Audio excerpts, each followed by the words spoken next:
But I'm just a wee bit late, but here I am, about to play Do Not Take This Cat Home. I kind of realized, when I started up the game, it took a bit to load, but I noticed the folder opened up and made a log. I'm kind of nervous about that. It reminds me of Doki Doki. Danny did mention it's the type of game that stretches the limits of what Rempe can do, which is exciting, but a little extra scary when it's a horror game. So we should get started soon. But let me check. I feel like I'm forgetting something again. I should be... So I guess I should link my Twitch when I start up my streams. Don't play anything! No! Hi, good evening, Snowy. How are you? Sarah, I'll be taking just a second to make sure I can do a certain thing. No, wait, actually, never mind, I won't. Hi, kitty time. I'm a little scared. Very scared. Because it started up with... It made another thing in the folder, so I'm a little nervous. And then it gave me a whole bunch of warnings. Well, let's get started. You're not having a great day, as usual. It's raining. Ugh, great. It's the first time in a while that you felt like going out. But in the middle of your walk, it starts to rain. Typical. But maybe this is just a sign. This is just a sign that you should have stayed home today. Yeah. You can always try again tomorrow. Right? Rempe Engine. Game could be up to some meta gimmicks. It definitely is. That's what makes the Rempe Engine so fun, right? You turned to head home when... Kitty! Huh? What was that? There are only a few people around the street. Makes sense due to the increase of missing persons around the area recently. Well, that and the weather. But none of them react to the sound at all. Just me. Curiosity guiding your steps, you follow the sound to the entrance of a dark, dingy alleyway. You timidly enter the alley and walk forward. The ground dampened by the rain makes your steps sound louder and more confident you actually feel. Meow, meow, meow, meow, meow. Finally, the sound source comes into view in the cold, dim light of the alley. At the end of the alley, in a big cardboard box, is a kitty. It's a cat. Huh. Guess that should have been obvious. It's an interesting looking cat. Its pretty yellow eyes shine like gold among the dark sea of its black fur. Kitty, kitty, look at the little paws. It puts his front paws up on the edge of the box and looks up at you. I love him. Or her. Oh, she's so cute. Baby. And it definitely knows it. You never had much of an opinion one way or another about cats before. Yes, I do. I adore them. They're the best. I keep feeding all the stray cats. I know I shouldn't. But it makes me happy. I'm kind of the hubbub of the Stray Cat Central right now. But if they're all like this one, I'm actually trying to convince an old cat to come over to my house, but no luck so far. It's a shock they haven't already found a way to rule the world. You don't think you'd mind bowing down to a feline overlord, yeah. You look around the alley with a small frown. Who leaves cats in cardboard boxes these days anyway? Wouldn't they just jump out and leave the box eventually? Kitty. The cat doesn't answer you, obviously. It also doesn't do as you suggest and leave the box. It's just looking at you. I don't feed stray cats because it's illegal in my city. I throw out some open canned fat food near my condo's back street though. Smart. You're breaking the system. That's how you do it. I think that's what people in my old neighborhood did too. They would, because all the cats would just stay around a certain area. Because we love cats here. Turkey's the best place to go if you love cats too. I think they're almost treated like good luck charms. So everyone feeds it, everyone takes care of it. It's bad luck to harm it, and it harms the community. I think. Because my mother's in love with that place, so I get all my info from her. As if waiting for you to make the next move. I've seen a lot of stray cats in the Great Wall of China, funny enough. That surprises me. Do they So I always imagine, I don't know, they're like a stickler for rules and would push the cats away. Maybe they also like cats there? I assume it takes care of any vermin. I have to take it home. I know I'm not supposed to. But how can I resist? That's the title of the stream. You know what? Kitty, you reach into the box and pick the cat up, holding it out in front of you. Why not? They're all strays, it looks. Last time I went to China, there were like 4. 4 on the wall? Aren't they scared of falling? Isn't it? I don't know. That's so worrisome. Meow, meow, meow. You're all alone and well, I'm kind of in the same boat myself, so... You bring the cat close. You didn't realize it was shivering until you just then. But it slowly breathes easier as it presses into your chest. Hello, miss. I woke my... Why are you so mean to me? Okay, good. Good. You have a good heart, Snowy. Keep feeding all the strays meat buns. And also bully Meki for me, everyone. Bully the heck out of him. No one said anything about the scream, so I'm assuming they just thought it was a dream in the end. I hope. But it slowly breathes easier as it presses into your chest. Why not stick together, right? At least for a little while. Purr. You think a little while will probably be more like a day. You'll be responsible and take it to a shelter tomorrow, but for now, let's get you out of the rain, okay? Oh, meow. You stop by a small local pet store for some cat food, then head back home. 400 more points, and this time it'll be the... I feel like it won't be too different from my regular silly voice. I wish I could block certain people from getting points. Why did I even include it? Why did I listen? You live in a modest apartment. 1 bedroom, 1 bathroom. 1 you living alone in it. So it feels weird having another living being inside it after so long. Even if it is just a cat. After locking the front door and placing the cat on the floor, you watch for a moment as it curiously explores a new environment. Leaving the feline to its own devices, you set about making the both of you some dinner. You take out the can of cat food and open it with a tab on top. Kitty! You put some cat food on a saucer and click your tongue to call the cat over to you. It perks up at your beckoning and rushes over. It looks at the plate of food. Does it not like cat food? And completely ignores it. No. Not hungry, I guess. You try not to let it annoy you.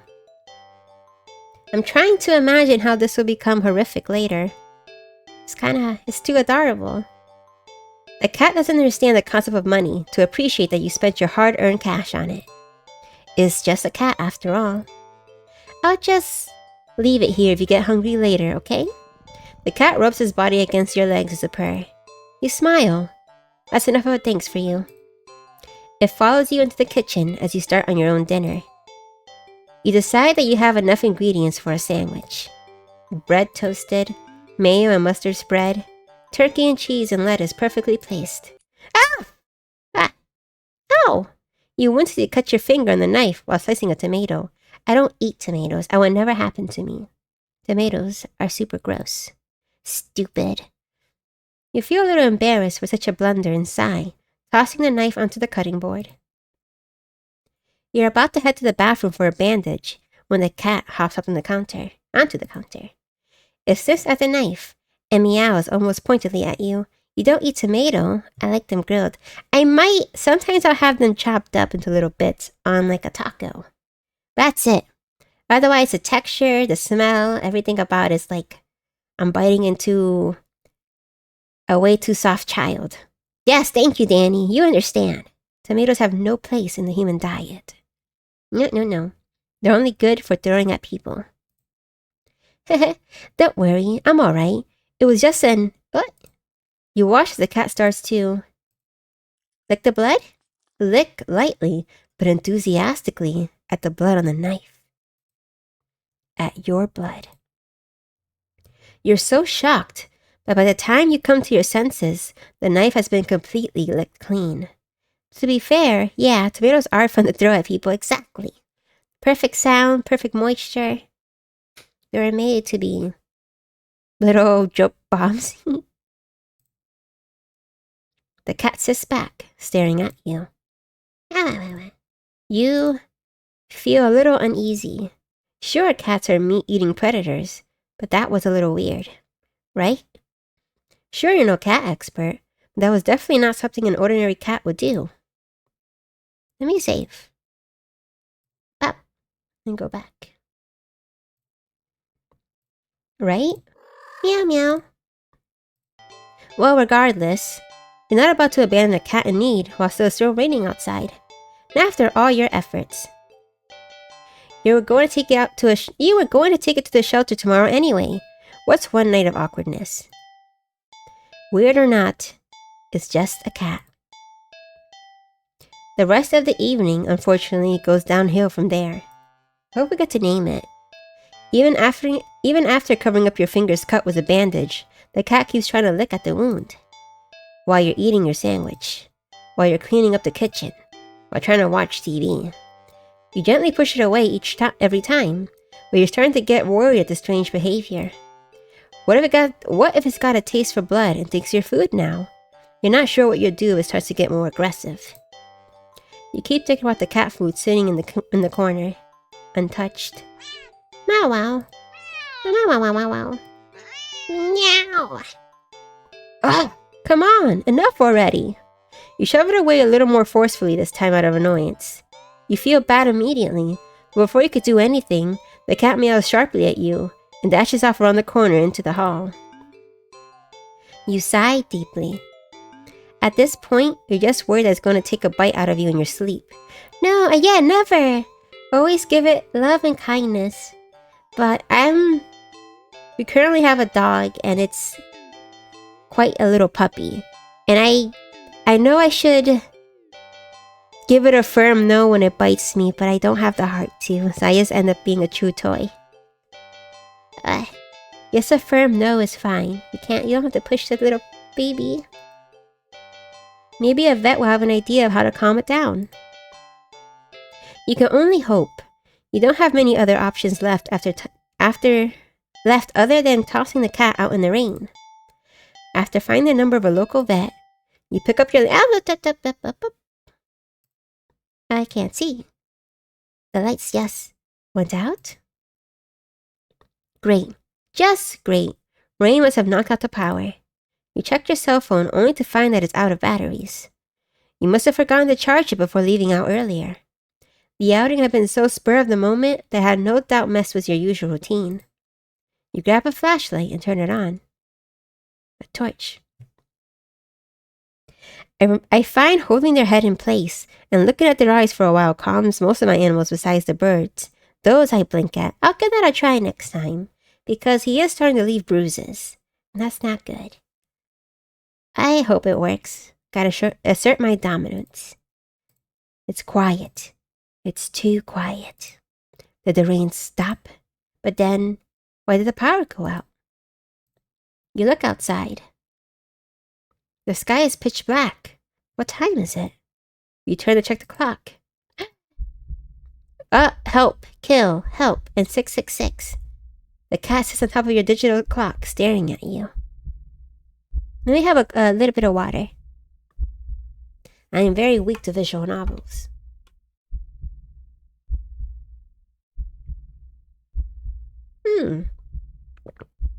That's the sound of my heartbeat. I missed that sound.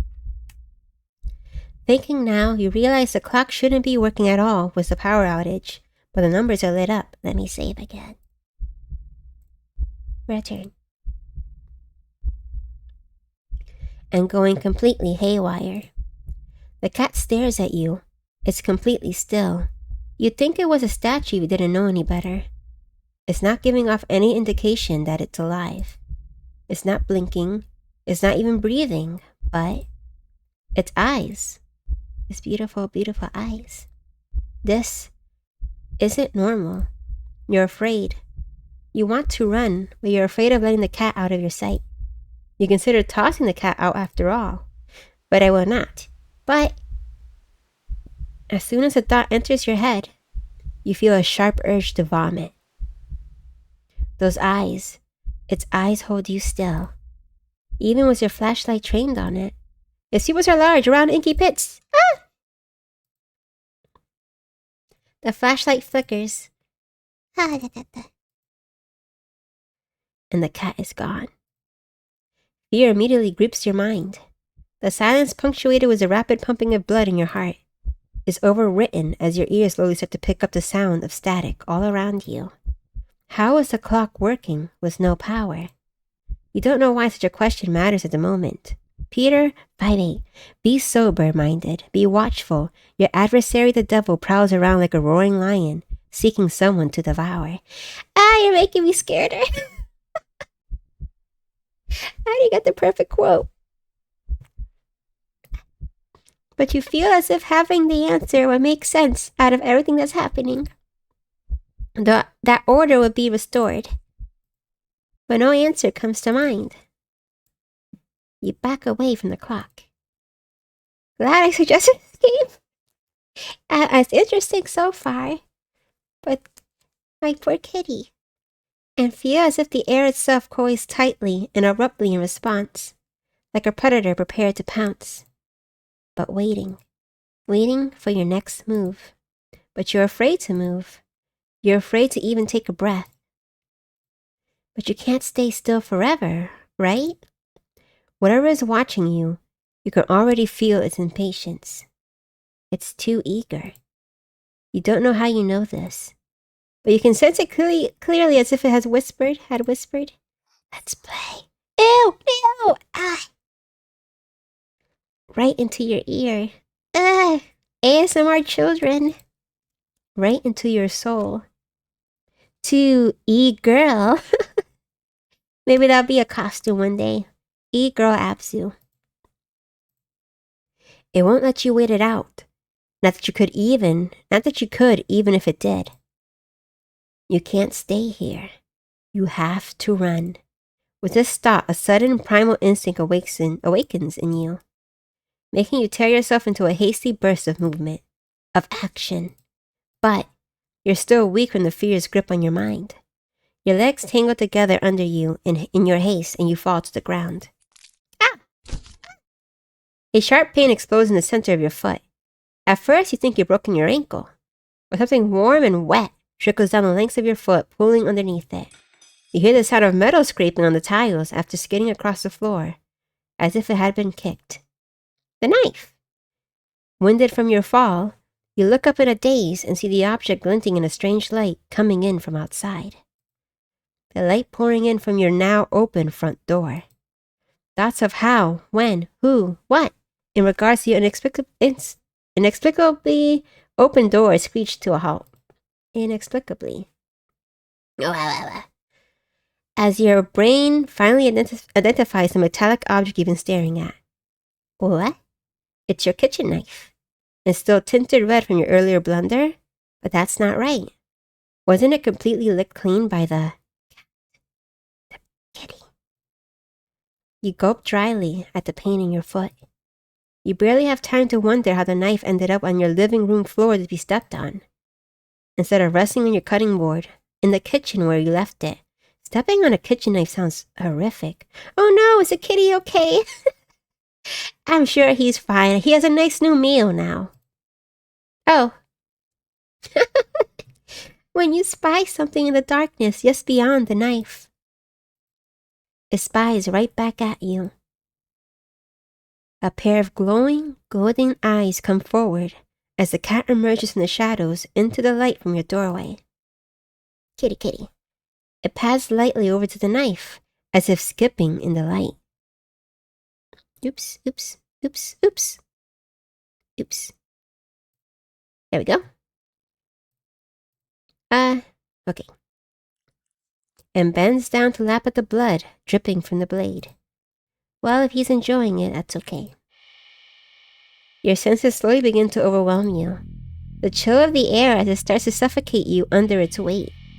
The sound of your shaky breath, discordant against the static now piercing your skull. a dryness on your tongue spreading to your throat. The incomprehensible sight of the stray you've taken in, licking away at your kitchen knife, once again completely clean. The scent of blood from the fresh wound on your foot. Blood? Golden eyes light up to you as in response to your sudden realization. John 6:54, I think. Whoever eats my flesh and drinks my blood has eternal life, and I will raise him up at the last day. Is that a real quote? Why? Is that why we eat biscuits and wine? Blood. You're hurt. The Bible is scary. Your foot is bleeding. Is this actually, no. Your foot is bleeding. You're bleeding. You're bleeding. The cat barely moves, shoulders twitching as if it's just considering the act of pouncing forward. But don't. But you're already on your feet and out the door. You run, or rather limp, down the empty street. It's empty. The sky is black and bleeding red, with a strange light emitting from nowhere that casts everything else in white. The houses, the trees, the road, even you. Everything. It's okay if we are bleeding. We can stitch up our foot. Just glad Kitty isn't hurt. You're right. It can drink my footsteps. It can chase after me. It can eat the rest of my flesh. As long as Kitty is fine. It's okay. A small injury for us could be a big injury to Kitty. You got it. I mean, it's better that I stepped on it and not the kitty. Kitty can stay harm-free. Except your blood. You can just barely glimpse the bloody imprints of your injured foot leaves in your... I'm reading this wrong. You can just barely glimpse the bloody imprints your injured foot leaves in your wake, with every impact it makes with the ground. It hurts. It hurts! But you can't stop. You don't stop. Not when the shadows grow around you. Not when you feel the gaze of eyes all over you. This cat is pretty powerful, though. It kind of reminds me... I didn't play Nier Automata for too long, but just enough to enter that white space. Not when the road ahead of you is darkened by a long shadow of something behind you. Even then you don't stop running, because... if that's the cat right there ahead of you, then... what's behind me? What in the world is behind you? Keep running. I love the Nier game, so I need to play it still. I stopped and I don't remember why I stopped. I want to play again. And the first Nier was on sale. I should have... maybe next time I'll try to get it. Because everyone I know loves the games. And it looks beautiful. Hi, Tria. Try. How are you? We're playing a beautiful game about a cat. Huh. Interesting. Was it someone else? How very, very interesting. Ending 0. It begins.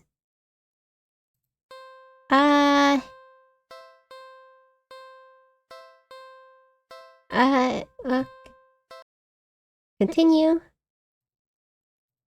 You're walking. Right, of course. It's the first time in a while you felt like going out. Oh, did I read this? And you're actually glad you did. The weather is absolutely perfect today. That's a good sign, right? Howdy, folks. I'm doing all right, thanks. Good. Welcome and enjoy the stream. It's cute, but it is a horror game, so watch out. It gave me a lot of warnings, and it had some trigger warnings that I didn't choose to read because I prefer not to, usually. And there should be flashing lights, so please be careful. I should have mentioned this all at the start. It's not raining anymore, no! And it's the start of something, right? Are we trapped in some sort of loop already? That's a good sign, right? Maybe your luck is finally starting to turn around. You tentatively allow yourself to feel excited for the possibilities of where you could go or what you can do. Maybe even who you can meet. But you're so deep in thought you almost miss it. Huh? What was that? Curiosity guiding your steps, you follow the sound to the entrance of a lonely alleyway. Hold on. My throat. The sunlight only just manages to reach down in between the tall buildings on either side. You timidly enter the alley and walk forward, the loose gravel and the scattered debris on the ground softening your steps. Finally, the sound source comes into view in the warm, almost ethereal light of the alley. Ethereal? I know the word, but the cat's here, that's more important. At the end of the alley, in a big cardboard box, is a kitty. Save again. I don't forget what you did. I return. Huh. Guess that should have been obvious. I read that part before. Yeah, well. But it didn't say skip, so I must have not. Well, it's an interesting looking cat. Its pretty yellow eyes shine like gold among the dark sea of its black fur. Paws! It's still so cute. I still kind of trust it. It puts its front paws up on the edge of the box and looks up at you. Wow. So cute. But you look so familiar. Familiar? Right? Meow, wow. Then again, it is a cat. Not many different ways for a standard black cat to look after all. This one sure is a cutie though. Just look! It's not glaring at you or hissing at you for getting this close like other stray cats have in the past. It's just sitting there patiently, waiting for you to do something.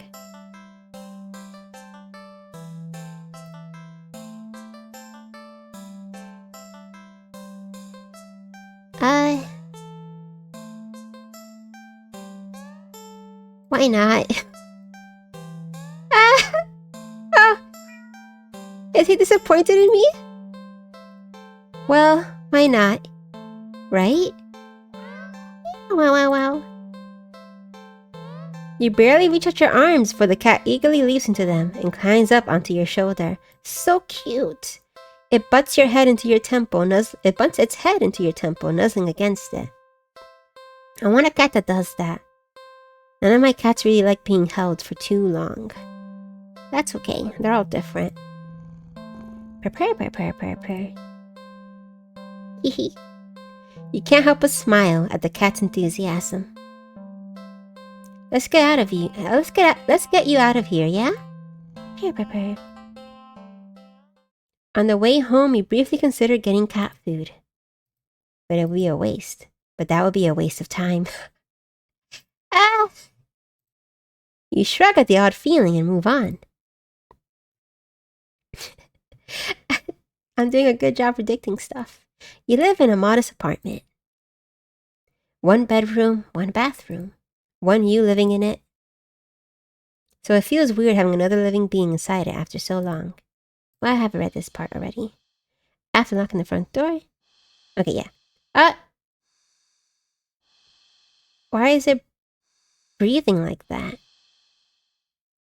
After locking the front door and placing the cat on the floor, you wait for it to walk away and explore the new environment. But it simply sits and looks up at you expectantly. Let's play.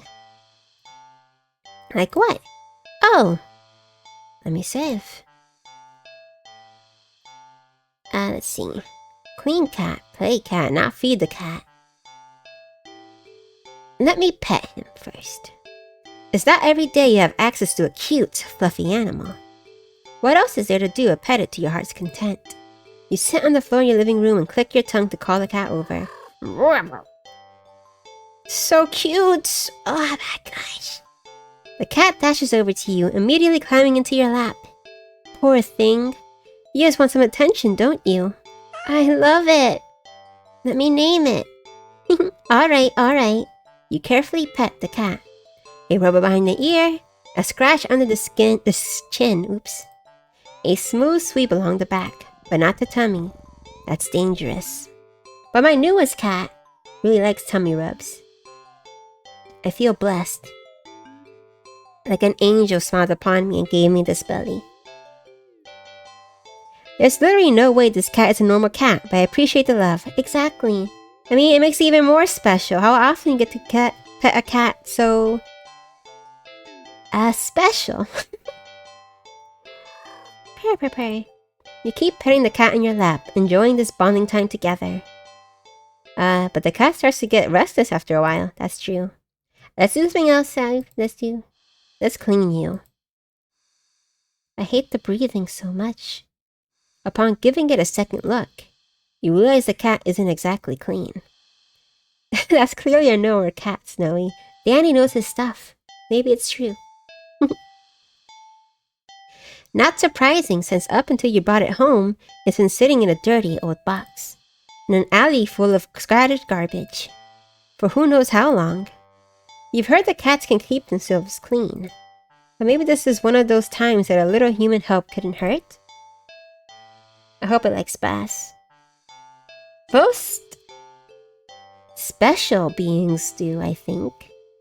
You head into the bathroom and set things up, trying to remember how to wash a cat. You're definitely no expert. We think the best way to get a cat clean would be... carefully. You think careful is the way to go.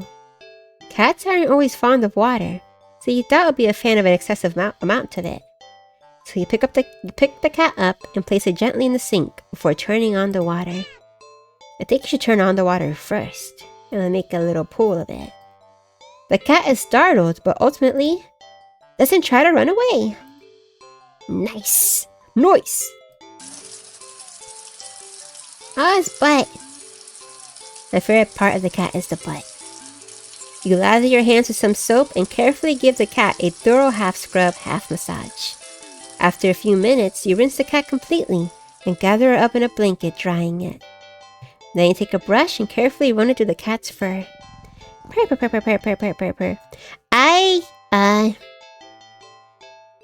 Very painfully. It doesn't like baths, so the first time we took a bath together, I had to go into the bathtub fully clothed and hug him tight against me as I washed him, because he kept jumping out otherwise. The second time though, he was mostly calm, but at the end he got antsy and had to jump out a lot. But the third time will probably be better. I'm learning, he is learning. We're getting through this together. No more wet clothes. But do you have a recommended way? 'Cause I know you have a lot of pets, so you must be the expert. I've had a few, but I'm usually not the one in charge of it most of the time. Except for cleaning up after them. Usually. Okay, every animal is different. That's true. It's not one all fits most of the time. I used to put shower head on lowest setting and do the pshh on the sock out. That breathing is getting... It's probably for the best though. I think he freaked out the first time because the shower head was so loud. So I try to fill a bucket the next time. The cat seems like it's in heaven as you brush it. Some hairs are sticking to you, but you don't mind. Is it the cat or is something watching us? Huh? What's wrong? In fact, there's quite a lot of fur sticking onto you. You try to brush it away, but it won't come off. Oh no! Guess you're up for a bath. Guess you're up next for a bath yourself. That sound is horrendous too. You try to ignore the fur and finish the cat quickly, but more hair keeps sticking to you. Your hands, your arms. Before you realize it, they're covered in fur that won't come off. It's thick enough that you try to just yank it off, but... Oh, is it bleeding? Oh, it's... Pain lances to the spot you tug at. Upon closer inspection, you see that the hair is growing out of you. You can actually feel it now. Ugh! Fur growing out of your back, your neck. your face, your eyes, your tongue. This kind of reminds me of that episode in Creepshow, the movie, where he touches the asteroid and the moss starts growing all over him. Have we taken a cat? We are becoming cat. Yes, both statements are true. Hello, welcome. Where, I gave in and I shouldn't have, probably. Oh, I can actually feel something in my eye right now. It's even growing inside your throat.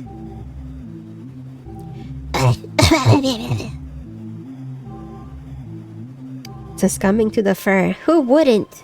I just love cats so much. Maybe the real cat taken home, or the hair disease you caught along the way. As you collapse and start to choke on the thickening fur in your esophagus, the cat leans up to lap at the fur growing on your forehead, grooming your hair as thoroughly as you did for it earlier. Purr, purr, purr. You'd think it'd be sweet if you weren't currently losing air. Still, feels nice at least, to be looked after and cared for in some way, even if it's just for a little while longer. The cat's careful grooming's the last thing you feel before you're no longer able to breathe. Fluffy all over, inside and out. That's the ideal form. The true human experience. Sorry, ladies, is what we want. Ending 15, self-care buddies. Continue, I suppose. Can I load? I can. Let's start one more time. Continue. You're walking, right? Of course. Okay. Okay. Can we skip this part? Yeah. Do not take the cat home this time. Let's see what happens on a beautiful, gorgeous day. What would you name this cat? I'm really, really bad at naming things. I still haven't named the newest cat. We just call him Little Taint. For this cat though. Well, if I ever get another dog, I will name him Leos. So maybe this one could be Farlin? Like the sister? I'm not sure, but no, she's not evil. What's a good name for a black cat? Salem is too obvious, I think. What's a good name? I always wanted something silly that'll make people laugh.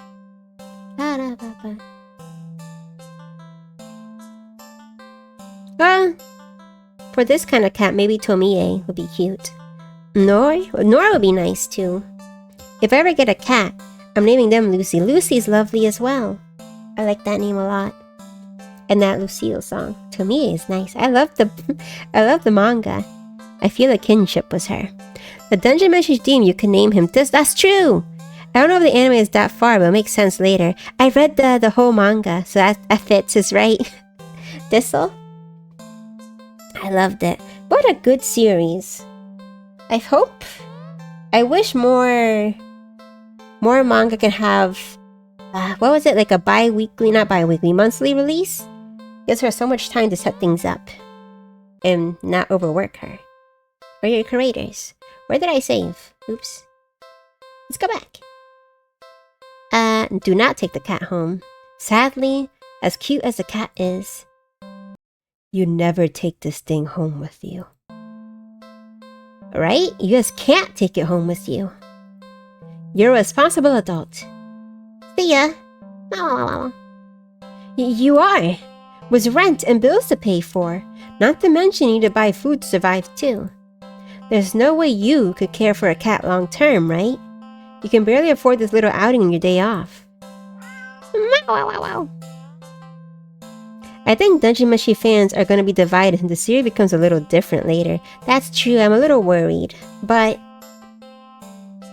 I hope they can appreciate it. I feel like it's a series that really kind of eases you into it. And at least in my opinion. But I might be a little... what's the word? But I read a lot of horror manga already, so maybe I'm desensitized to that sort of thing. But it was such a good surprise when it started becoming darker, but in a way that's great. This is a soup, the taste I remembered. Yeah! Out of context, it sounds so normal. But in context, it's heartbreaking. It made me so depressed the first time I read it. What to do?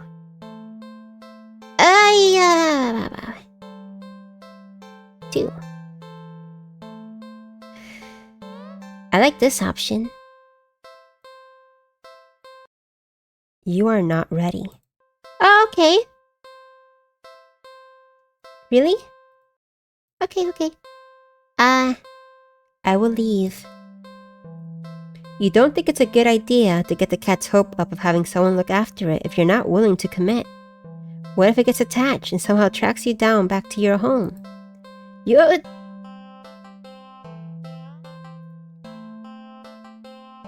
You'd never get away from it then.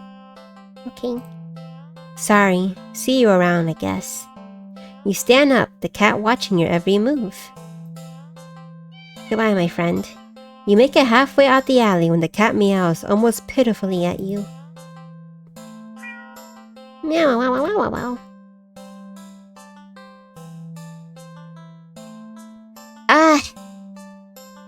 I shouldn't give in so easily. I shouldn't. I can't, no. No, Snowy, don't. Nope. You need to nip this in the bud and get on with your day. It's what's best for the both of you. I'll tell someone about the cat. You leave the alley and continue on your way. Wait, what was I doing? In all the excitement of dealing with your furry dilemma, you'd forgotten that you still hadn't decided on what you were going to do for your day off. I think I'll go to the dog park. Hey. You decide to take a stroll in the park or something. The only one within walking distance is a nearby dog park. You'd think it'll make you feel better. First, you get to see a cute cat today. Now you get to see a cute dog. Several of them, in fact. Oh, you can't see my cursor. Maybe I should add that just in case. No, it's fine. The park is bustling with owners and their canine companions. Playing frisbee, fetch, running, jumping, even napping. So, whatever. Like you'd want anything to do with these mangy mutts. What's wrong? You didn't think that? You decide to move on. Let me have some water. And maybe some honey.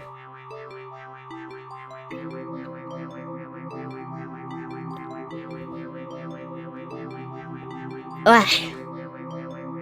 What water? Where's my honey stick? Make sure you take a break to drink some water as well. And have a snack. Actually, do ads play during my stream? I don't get a warning. I think I have to toggle that on. I need to be more careful.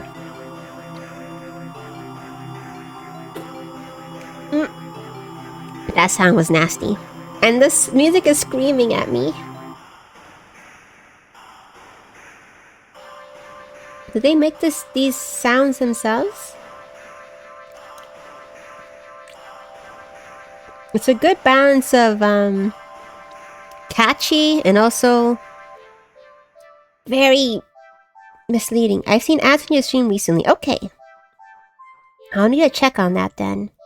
I think it'll be a good chance to warn everyone and we can take a small break. A small 1-minute break to pace and drink. I'll be more careful next time. I'm very Twitch illiterate, apparently. I might have messed up the channel point as well, so I'm sorry about that. I'm hoping you didn't mess up too much. The dogs are all so adorable. You want to pet every single one you come across. But you know, not all owners are cool with strangers just walking up and manhandling their pets. Not all dogs appreciate it either. So you'll stroll around the path, trying to exude a welcoming aura that will beckon one of these cute doggies to you. You don't have to wait very long. Bark, bark, bark. Oh! Oh, its eyes remind me of my dog. Eyeliner. Dog liner. You stop as the smallest, cutest puppy you've ever seen scampers up to you, blocking your path.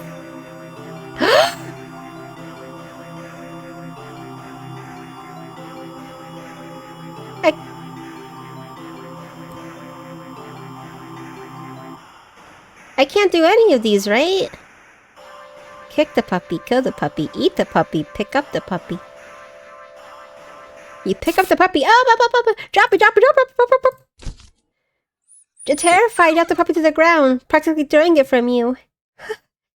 And you immediately feel horrible, wincing in guilt at the tiny yelp it releases upon hitting the ground. The owner shoves you aside with a cutting glare and storms away with their puppy. I'm sorry. Sorry.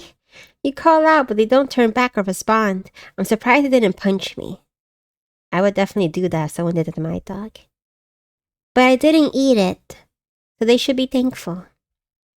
Not that you expected them to. Sorry. Not that you expected them to. You deserved it. You're not feeling so great about being at the park at the moment. Maybe you should leave? I will stay. You stay at the park. Okay, don't yell at me.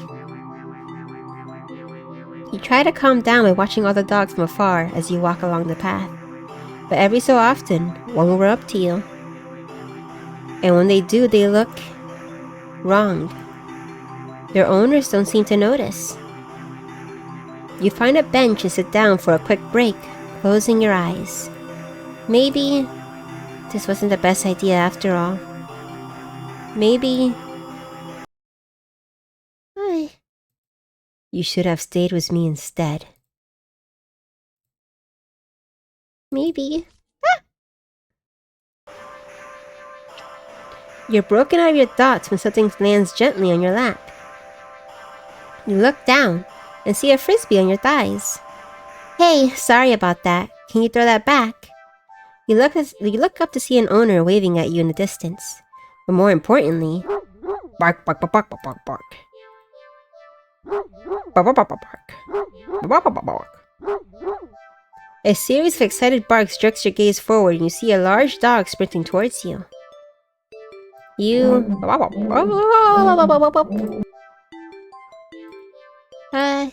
series of excited barks jerks your gaze forward and you see a large dog sprinting towards you. Hey, hurry and throw it back. Oh, throw. You throw the frisbee and the dog runs in the opposite direction, jumping and catching it right out of the air. Impressive. The dog and the owner walk up to you.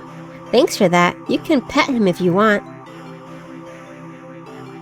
The dog looks up at you, eager for its reward of pets and pats for catching the frisbee. Should I?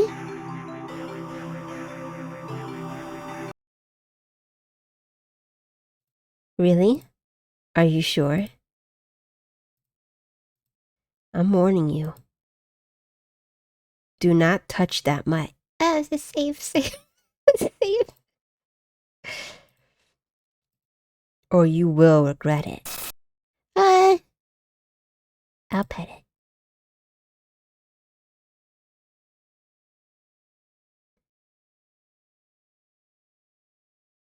You reach out your hand and pet the dog. The dog seems pleased. You don't feel well. Suddenly, the sky begins to darken rapidly. Oh, shh! You look up along with all the pet owners to see the sun has been eclipsed by the moon in the blink of an eye. You vaguely remember that you should never look directly at an eclipse, but for some reason, you don't look away. A loud piercing yowl fills the air, shaking the ground beneath you. You instinctively move to lift your hands in order to shield your ears, but... The hand that's been cautiously pressed upon the dog's head comes away with some resistance. Resistance like sticky slime, almost cementing your hand to the dog's head. The slime stretches with your movement. The dog's head stretches with it too, as the canine begins to just melt. It melts and melts until it becomes a pile of goo at your feet. I killed it! It was my fault! It looks like sticky ham. You dazedly look around for the dog's owner, only to find an empty pile of familiar clothes where they once stood. You see similar piles of clothes next to piles of goo scattered all across the park's open field. All the dogs. All their owners. The melted goo of the dog in front of you then starts to move with a shudder. It's okay. It was destined to be. The dog was gelatinous cube in disguise. It was the blob all along. I have to kill it first before it kills me and the rest of the town. Well, it already did. Oh my gosh. It slithers across the grass towards the field in the center of the park. All the other piles of goo following along after it. Oh, it looks like it's a hugging time. Let me add my cursor. Just in case. If it's like Doki Doki, that might become important later. Huh.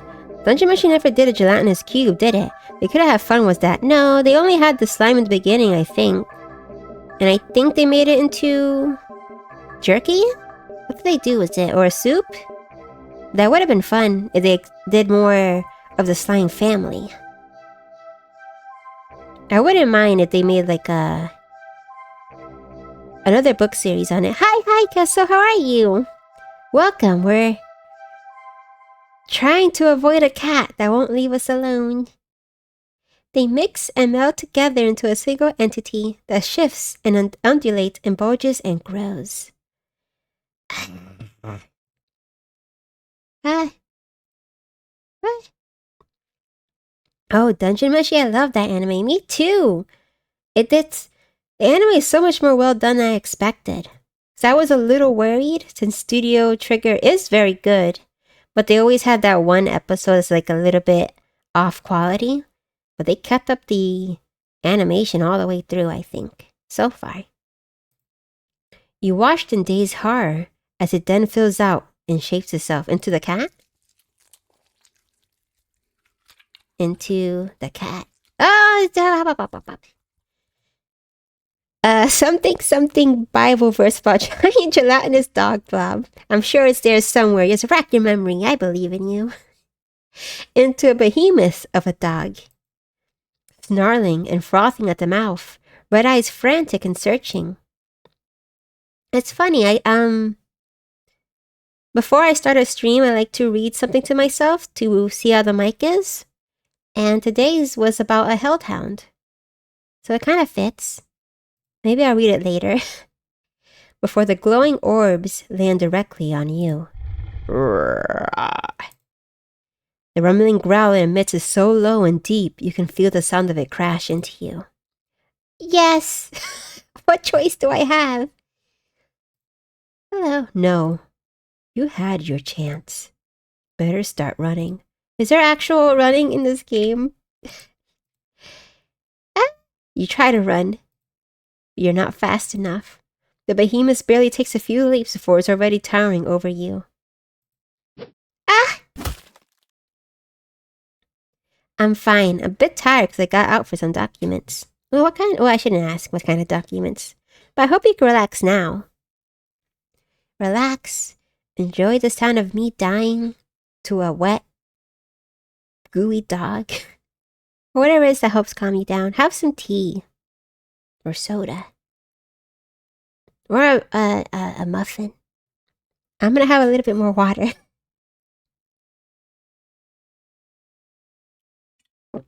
Can you hear that little bubbling sound? Hold on. Oh, now I won't do it. But relax with us, Kesso. We welcome you. Us! I'm already dead, I'm sure. It tears you apart until there's nothing left. Ending 21. Dog person. Oh my gosh. Thank you. Hope I can take the cat home. No! The cat already drank my blood, turned me into a hairball, made the dog, I guess, eat me. How many endings are there? Oh my gosh. Oh my god. I can do it. I believe in me. Let's load some of these things. Let's go back and eat the dog. Can I? That's disgusting. I think I'm going to be sick. There's no way I would ever do that. I don't know. Let's kill the puppy. No, that's horrible. There's no way I would ever do that. Kick the puppy. What? It's just a puppy. There's no way I would ever do... Right. Okay, so let's pick it up and not drop it this time. Hold on. You barely managed to rein in the reflex to throw the puppy as far away from you as possible. With shaking hands, you quickly place the puppy on the grass and take several jerky steps back. The owner seems confused by your reaction to their puppy, but you just wave at them in a daze before hastily stumbling away. That's good. I'm glad we don't actually eat the puppy. Maybe you should leave. I should. Let's leave. Good. You're welcome. Let's watch a movie. I recently went, to watch Longlegs with, a friend to unwind. Or either of the other things. Right. I don't want to kill or kick or anything. I'm an innocent, drowned young girl. Is the cat the narrator? Possibly. It should be. It keeps bullying me after all. It's been a while since a film came out that looked interesting enough for you to drag yourself to a movie theater. Longlegs I felt good, but it wasn't great, I feel. I agree. It was much more interesting than stop motion, but it was a tad confusing. Yeah, but in a way that's clear. It's like I toss a stone into a lake and the soak kind of muddies everything up. But if you wait a bit, it clears up and it's bright again. But I thought there was a lot of beautiful shots, so I did enjoy watching it. A lot of nice color, and then a nice, composition. So I still enjoyed it. Black Coat's Daughter was better in my opinion. I have to watch that soon. I have to. Everyone says to give that a go. I'm just so very slow. Again, a good reason to start doing Discord watch-along parties.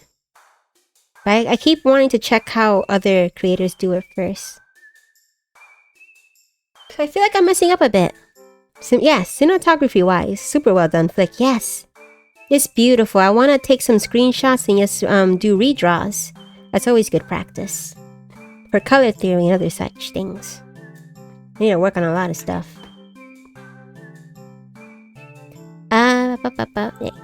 There's a showing of One Touch Film at the old theater.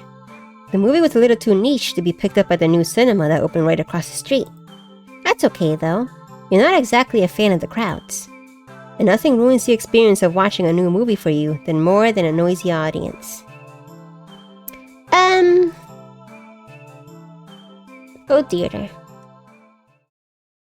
Old theaters usually look really cool. You eagerly buy your ticket from the kind old man in the booth and head inside. I went out. What did I miss? I died a lot, and I tried to eat a puppy. But I didn't succeed. So that's good. What else? I became a hairball. And what else? Oh, a giant blob dog monster killed me. And the cat is evil. Yes, slimy dog drank us. Your character is kind of a lonely guy. Does he have any friends?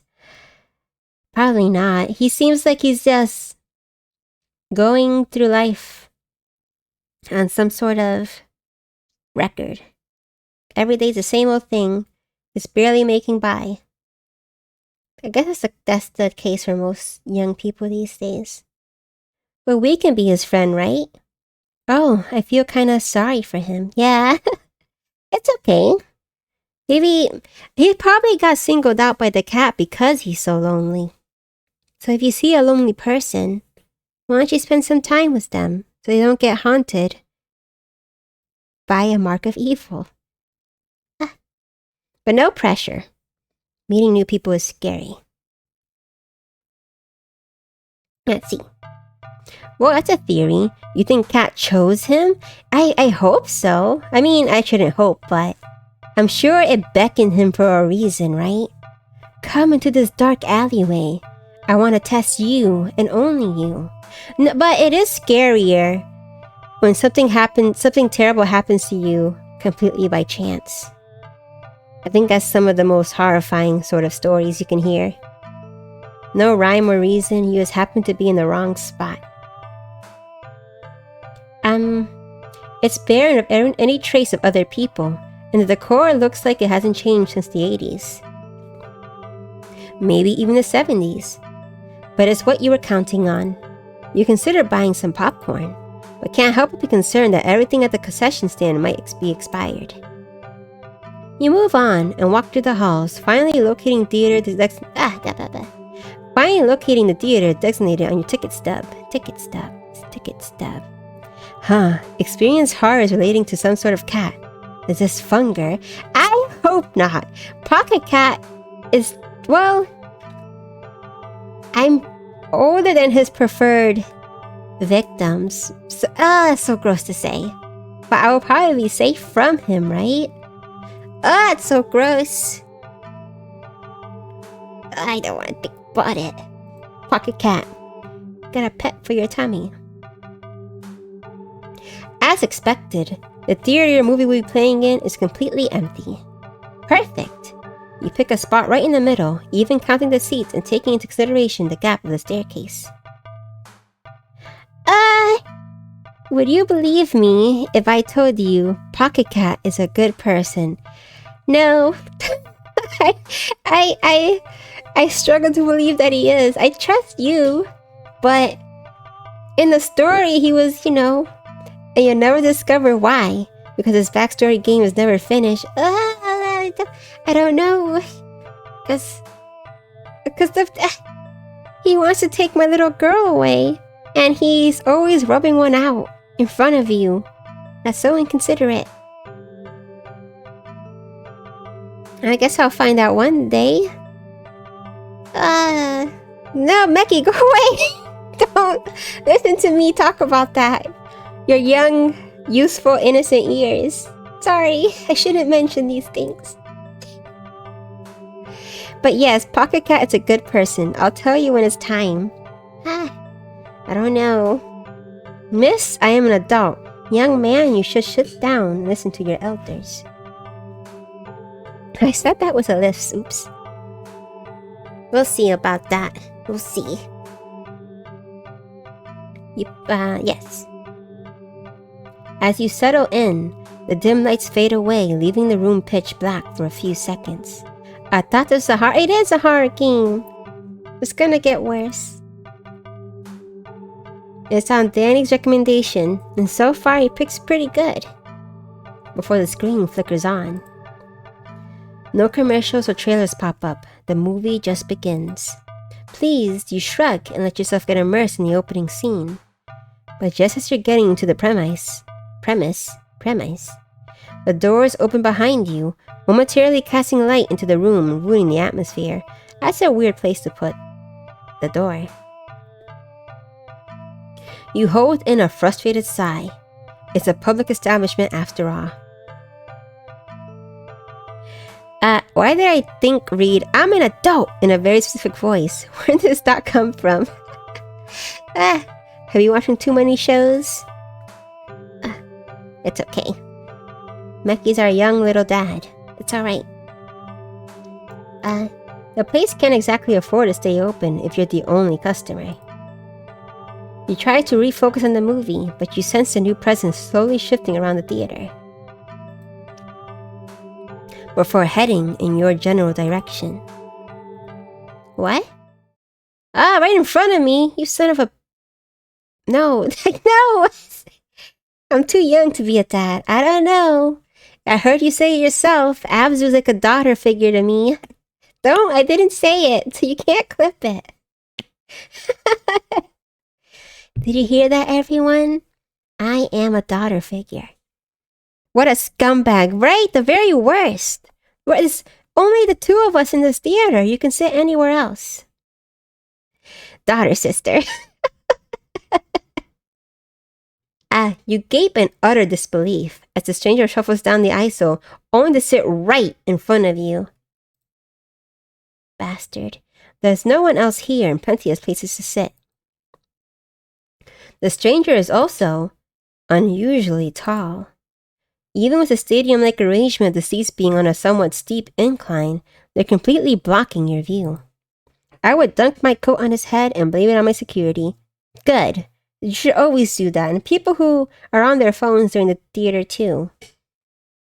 No class. We're better than these kind of people, right? What a rude person. He even brings a hat. Yes! He's been tall, I'm sure, most of his life. He should know that he's in the way today. I guess I'll move. You don't want to risk escalating the situation further. This whole thing is already making you uneasy. Why would they choose to sit right in front of you? Surely they know you wouldn't be able to see past them. Shaking your head with a passive-aggressive scoff in the stranger's direction, Tui. You reluctantly pick another, less perfect seat in the theater. But if he follows me, I'm gonna kick his ass. You see the strange person get up, only to once again sit down in the seat directly in front of you. Hunhao, the destroyer of worlds, by your hand expose their sinful hearts. By my edge, cleave it beating from his nest. That's cool. I like that quote. Exceptionally tall and impossibly relating to the cat? Oh no, this guy. Hiya, Driftin. Welcome. We have a new enemy besides the cat. Or perhaps the cat in the hat. It's possible. Maybe that's why he's wearing it. He's gonna take it off and reveal those two little ears. You look around somewhat helplessly as if waiting for someone to silently agree with you about how odd all of this is. Or at least inform you that it's all an elaborate prank. But there's no one else here with you. That's how you always liked it, but you can't help but think that maybe it would be nice to have someone else here if it meant not being alone with this weird jerk. The pocket cat in the hat. No, I don't. Even if he's a good guy, he could be a good guy far, far away from me. Let me save one more time. And kick his ass. You hate confrontation. You can already feel your palms starting to sweat at the idea of it. Your throat's closing up and your body's starting to shake. That's exactly how I feel. I can't actually kick someone's ass. Only in video games. Is that my heartbeat? Yes, it is. His eyes gleams from the Myrwood forest. His touch is... Sopping wet guy. Sopping wet guy. Sopping wet guy. Is that a... Or that means the sopping wet cat? There's so many things I'm out of the loop for. Let me have some more water. Because I'm quite bad at visual novels. But it'll make me stronger. You've always been more of a flighter than a fighter. That's right. Abzu is a coward. Kick his knees is a tall person's weakness. That's right. His knees and a quick punch, because I can reach it to his junk. I'm very short, so that's what I've always thought about. But you paid for this ticket. You've wanted to watch this movie for ages. Break his knees, spoon his eyes. I don't have any spoons on me. Well, it might be a fancy theater with that kind of... Oh, I'll see. Now this total stranger has ruined the entire experience for you. You're all alone in this theater. Oh, there's no one who will help. Oh, I thought he meant I could. We're all alone so we could. Yeah. There's no one who'll help you if something goes wrong. Grip your fist, aim for the head, and may the saints look away.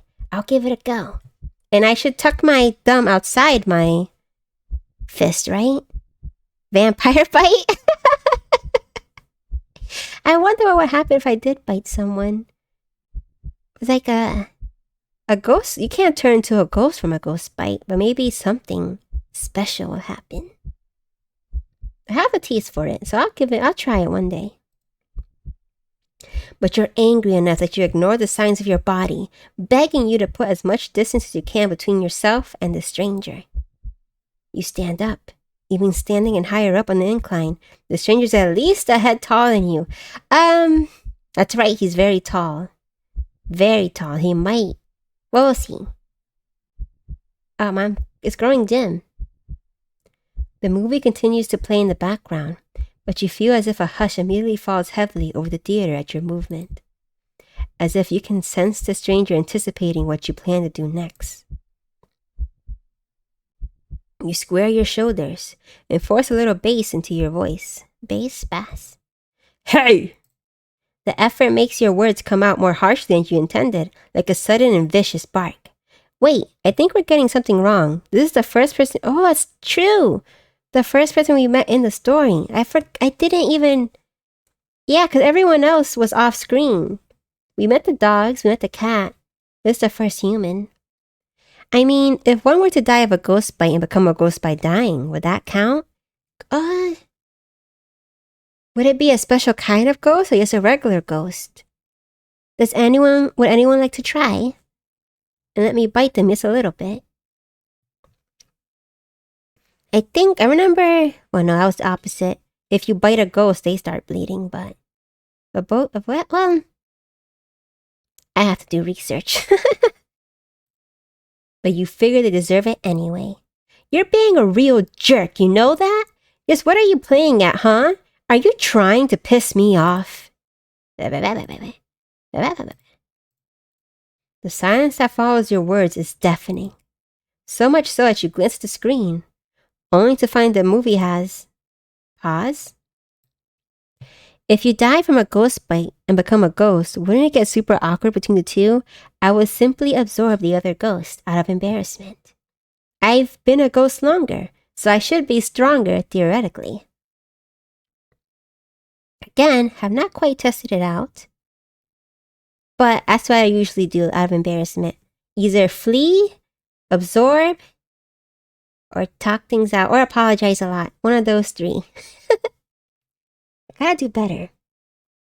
If I want to get this town brand spanking new and get all you guys to come here, I should be more tough in my confrontations. If you have any advice for beating people up, please let me know.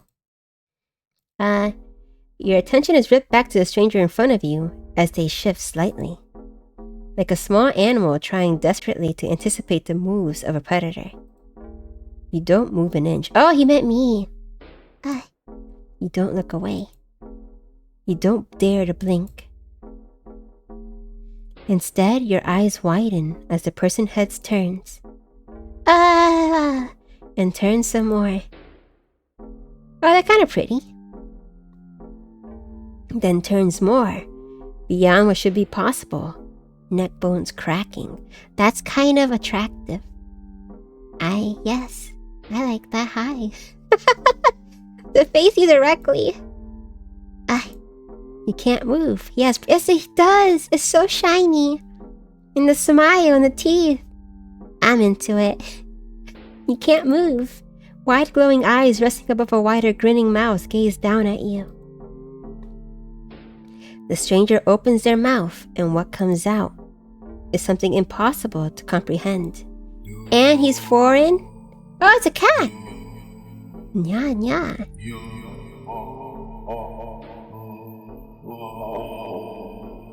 I made such a poor first impression. Now he won't like me back. The voice is endlessly deep and creaks like a weighty door, foreboding and oddly melodic. Speaking of fighting, kids learn well today. They are fighting better. What kind of class do you teach again? That's good, right? They learn how to defend themselves, or is it... No, I trust Snowy. Snowy's trustworthy. They teach me how to defeat people in Funger, and they make me cry when I'm doing too well. Alluring. Yes, alluring! The game gets me. I'm so easy. But it also snaps you out of your terrified trance, and before you know it, you're already out the door. Martial arts, yes. Well, they'll be at some teenagers at this point. Left way?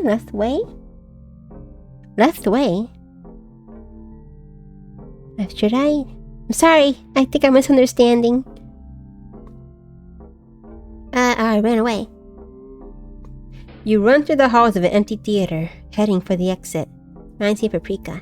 It's okay, just think kickboxing was headbutts. Oh, okay, actually, let me write it down so I can watch a video later. A chance to understand Snowy. I will accept it. I'm gonna use my special moonlight pen.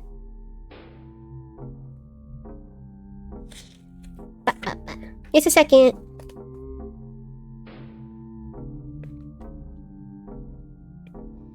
I haven't found my bear-themed... nope, the sticky notes yet, but I do have strawberry on my side still. Okay, I will look it up. It sounds painful, but perhaps it'll be good for reference photos. You run through the halls of empty theater. Yes. Paprika. Strawberry in summer, yummy! I don't know if I like strawberries. I eat them, and then I get confused, and I eat another, and then the bowl is empty. But I don't know if I enjoyed myself. But that means I like it, right? It feels weird. Strawberries feel like a different part of the universe that I don't quite comprehend. But I like the taste of artificial strawberry.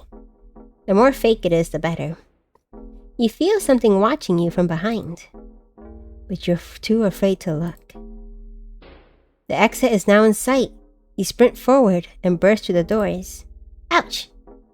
You look around frantically and spot the crowded cinema across the street. People! That's what you need, safety in numbers and all that. I mean, it's because strawberries are not berries, so it's expecting berries and that's true. I've noticed I like blackberries a lot, so... That sweetness is absent in strawberries. And then the texture is a little weird for me.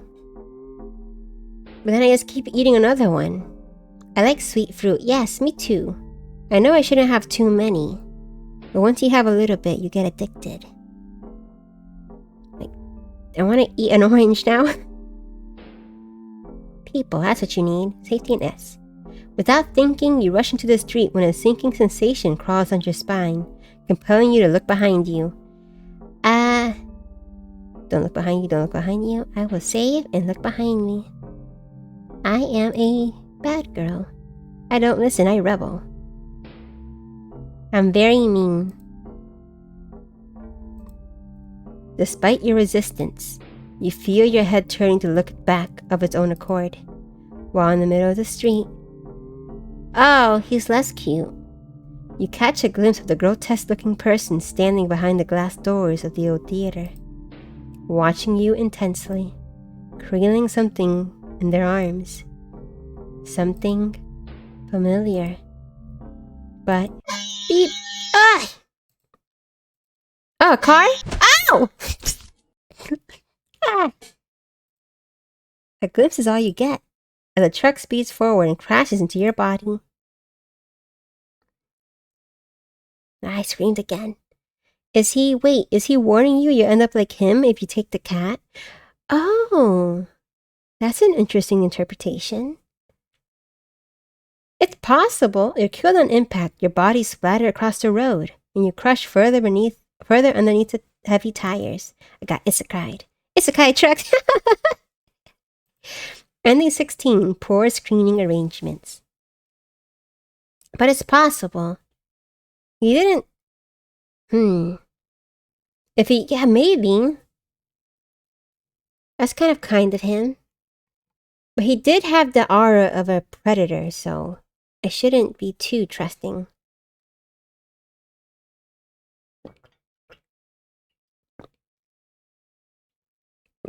Ah, my throat. It's a cat owner. I can't believe the cat makes me hairy. It's so sad that could be a real title. Let's load up. We'll go to the cinema. Oh yes, honey, thank you. I think he was merely a puppet for the cat. Throat parched, very parched, thank you. Yeah, it might have been the cat, yeah. So sorry, there's so many theories. I just keep saying, yeah. Because it could all be true. Because he seemed pretty empty. And he was being an asshole. Which is, a mode of the cat. Cats love being assholes. If you don't give them what they want. The catty hatter. Okay, honey time.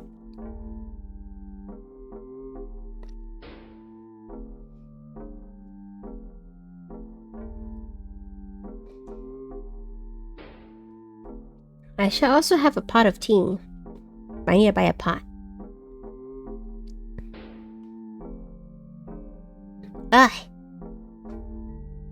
The yumminess of honey comes and goes. But thank you. Good Redeem, a strong Redeem. Refusing to even risk a peek over your shoulder, you rush across the street to the new cinema theater. You didn't realize that it felt like you've been surrounded by some kind of dreadful pressure. Ow! Until it very suddenly vanishes, leaving you feeling more than a little shaken. But at least breathing comes easier. You think it's within your best interest to repress everything that just happened. You got it. Yeah. Ugh! Bye. Deciding to wait for the movie you've been anticipating to be available on DVD or streaming, you join the long line outside the new cinema. By the time you reach the ticket booth, you just want to get inside. So you pick a movie at random and take your ticket from the tired-looking teenager manning the booth. Now I have a lot of money. Because last time you complained about a can of cat food, and that's less than $1 than where I live.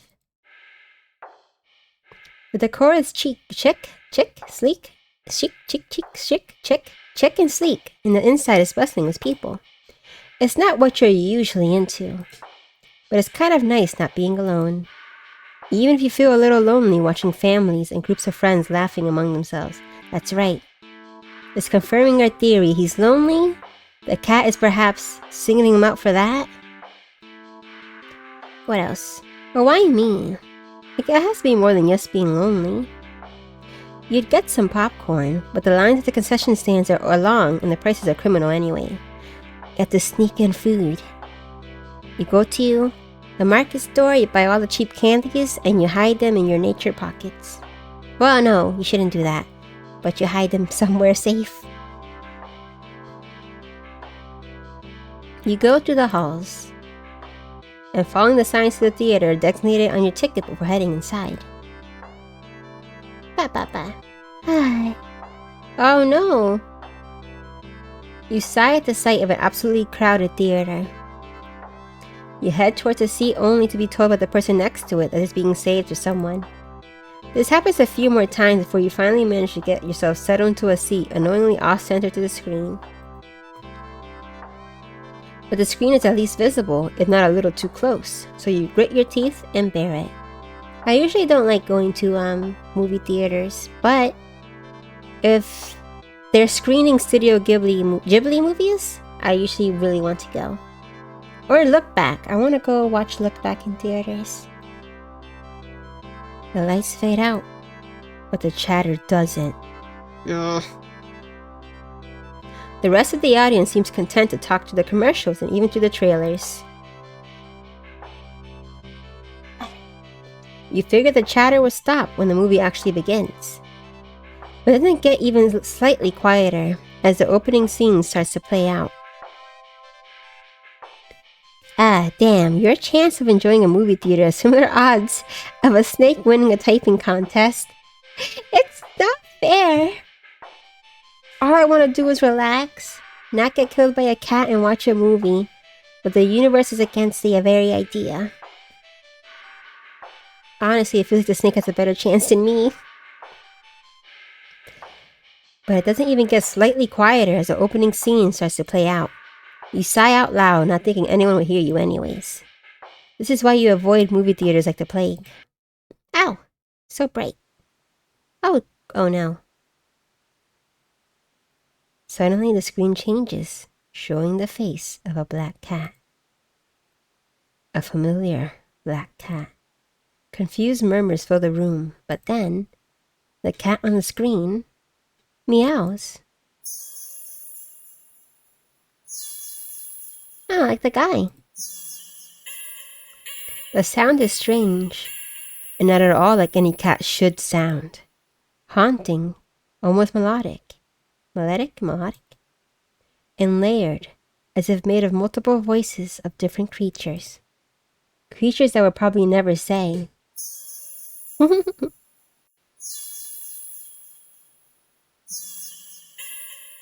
You sit in confusion, wondering why you haven't already gotten up and left to complain to the cinema staff. My throat. But then you hear it. It's scattered and dissonant at first, but among the crowd, people start to chant along with the cat on the screen. That's cute! Everyone in chat should do it too. It kind of reminds you of Yamishibai. Oh, it's getting louder. Oh, it's getting louder. Thank you.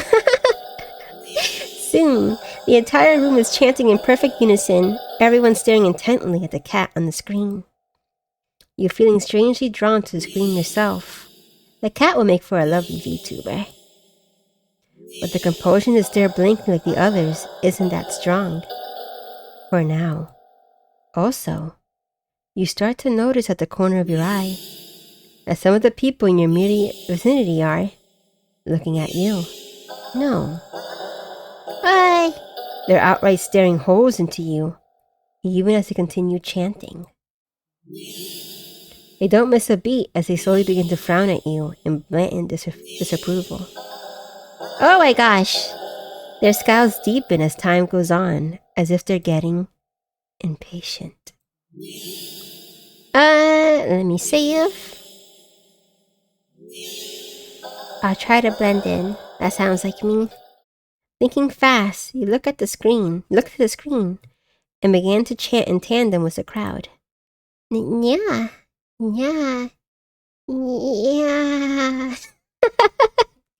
Thank you, Snip. Do they trust me? Yeah. It's embarrassing. Yeah. You feel the harshness of the collective gaze start to ebb away. The air in the theater becoming lighter once again.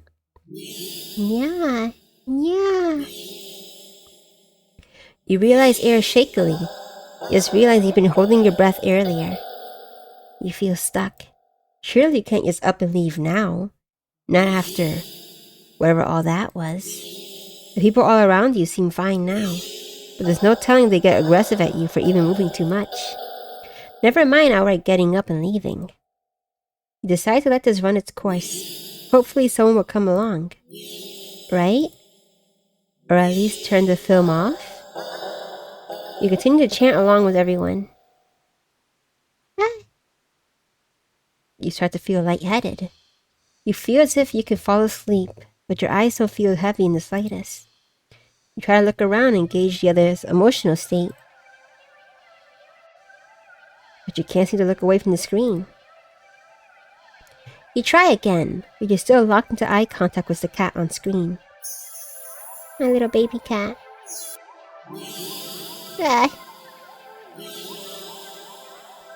You attempt to physically force your line of vision away. You steel your nerves, ready to throw yourself to the ground if you need to. But your body only gets as far as tensing up for a moment before completely loosening itself again, making you lay back limply in your seat. Oh no, we're gonna starve to death or get absorbed by the cat or something. That's what I'm thinking too. We might even turn into that goo monster altogether, which is my nightmare. I don't want to be turned to something that I can't come back from. That's why I don't like the movie. I mean, I like the movie Tusk because it taps into that fear, or it awoken the fear in me. I don't want to be a walrus or a blob monster. You'd think you should be panicking right about now. I love Tusk, and it was funny in some parts, but the final moment where he's crying, I know it should be funny in theory, but it devastated me. I shouldn't spoil it. I spoiled it. I'm sorry. I couldn't. I'm scared. I don't want to turn into a walrus. Someone out there is going to look at me and think she's going to make a pretty fine walrus. And I'll feel it in my bones. No. You think you should be panicking right about now, but even your brain feels limp.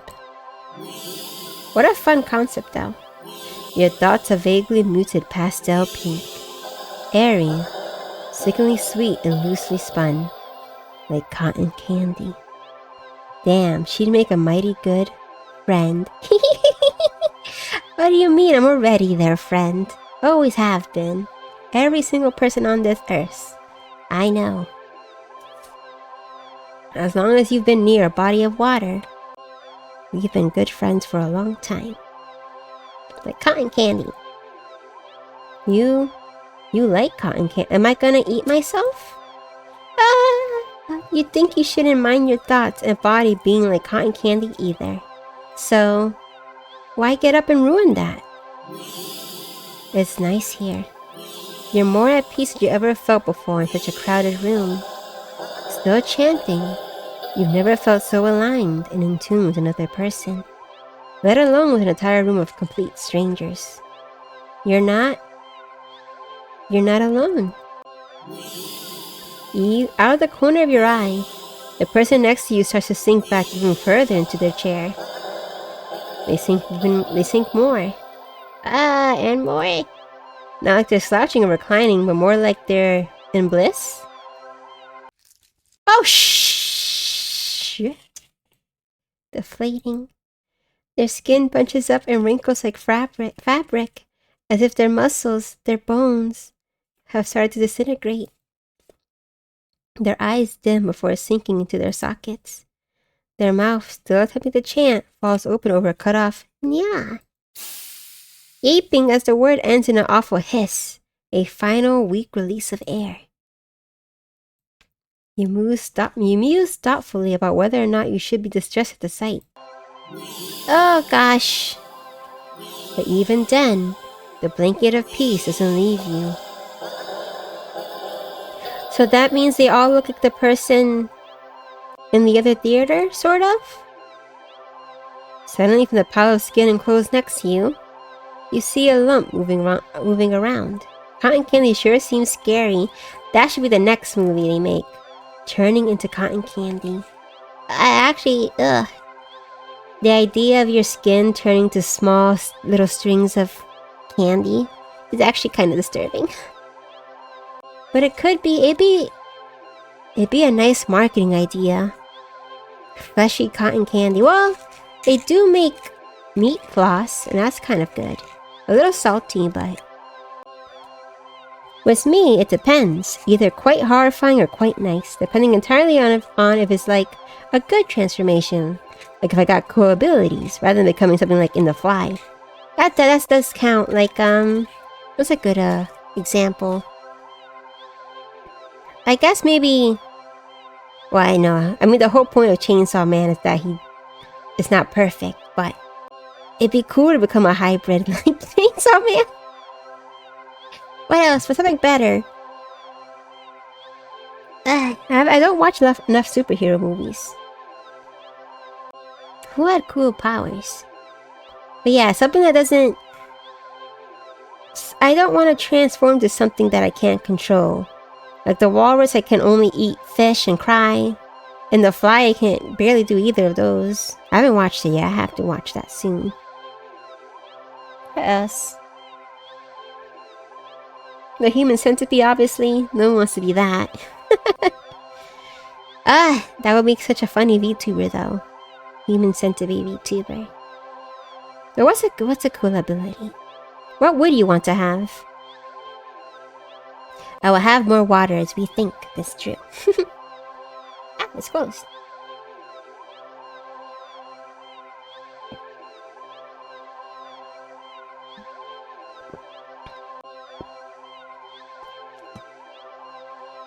I'd be a big centipede, to be honest, but not a human centipede. I would love you if you did, because I love centipedes. I always wanted one of the big ones as a pet, but I think I would be disowned if I did that. I love how motherly some of the centipedes can get too. They're just so pretty, and they're fun to draw. Is there a centipede VTuber? Like a normal one? Oh, let me double check. And I'll give my voice just a minute to rest.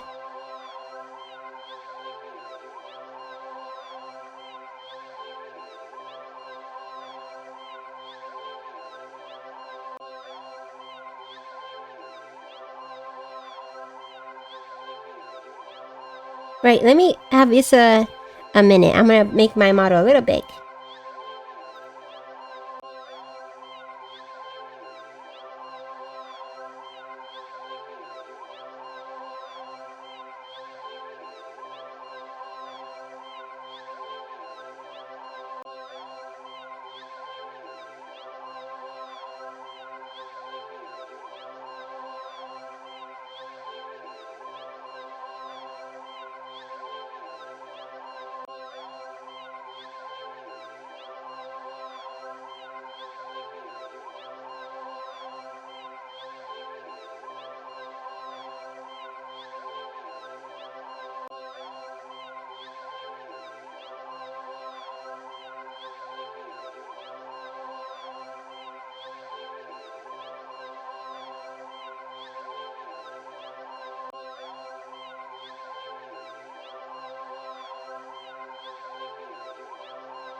Okay. Fine. Alright. Skitter scatter legs. There's so many cool monsters I like to be, like a slime. I'm surprised by how popular slimes are. There's so many slime VTubers. But that sounds nice. You can form into anything. You're soft, you're gooey.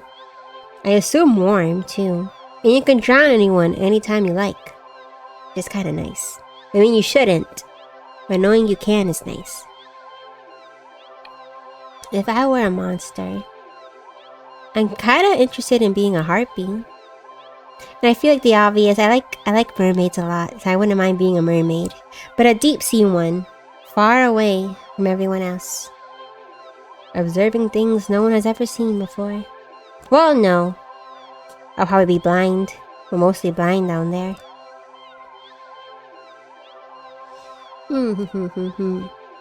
Harpies. There's one monster I really like, but the name escapes me right now. Oh, let's continue. You watch in dazed fascination as a lump makes its way to the part of the skin where the head used to be. And from the mouth is a cat, across a tiny black kitten. This is a good drawing. I saw some of a harpy in a dream this morning. Oh, what did it do? What kind of dream was it? Very lucky.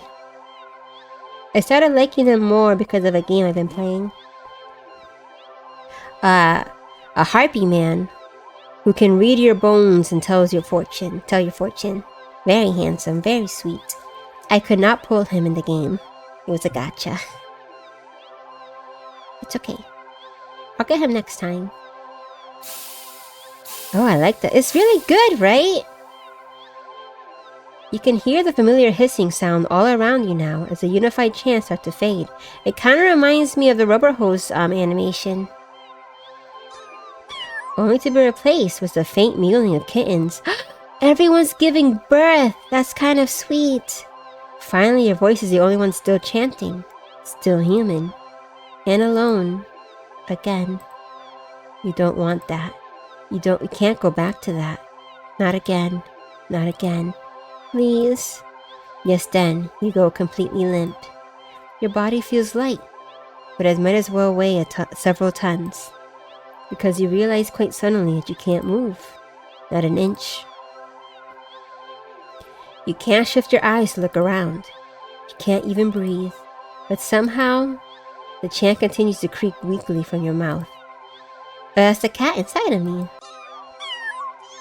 Oh no. A few kittens come forward and perch themselves on the chairs around you, watching your sinking body, mewing as they wait for the youngest sibling to emerge. From you, dozens of glowing eyes peer down at you. And as your eyes start to cave into the sockets of your softening skull, you manage to make out the silhouette of a familiar cat perched on the seat right in front of you. Your vision finally fades, and as that same hiss of air expels itself from your mouth, the last thing you sense is something small and alive shifting eagerly under your skin. I'm a mother. Hi, Abzu. Hope your night is going well. Hi! It's going pretty good. I just gave birth to a cat. I'm a proud mother of one. And then I died, but that's okay. How are you doing? Sorry, my voice is a little bit, weak. I'm not too good at reading visual novels so far. Ring. Ending 18. Happy birthday. Let's save again. Well, let's load maybe. Let's see. We did that too. Let's try leaving next time. Ah! Try to leave. This is too weird. I need to get out of here. Gathering your courage, or perhaps putting your fear to use, you stand up, fully intending to leave the theater. When everything comes to a abrupt stop, all the chanting stops, even the cans chanting on the screen. Ironically, my birthday. Oh my goodness! Happy early birthday! How exciting! Is there anything you're gonna do? I tend to get very sick on my birthdays, but not recently. Hopefully, you'll be healthy and happy. Happy birthday! You tense and miss a glance around the theater. There are many of them, like an army of people eating harpies from a crevice in the earth opened up by some sort of cult. I was gonna take the werewolf I seen prior to that crevice, so that it hurt the harpies, but I woke up before then. That sounds good, dream, though. As someone who adores monsters, that sounds like a dream come true. Congratulations on the birth. I'm doing good. Waiting for good to finish cooking. Food. I'm making fried rice. I hope it's delicious and no one comes to stalk you in your home. And I hope you have your own beer and cookie ready. Oh, I was watching someone else play to see the final ending. I think you get different fortunes. I'm kind of tempted to play just to satisfy myself to get that last one.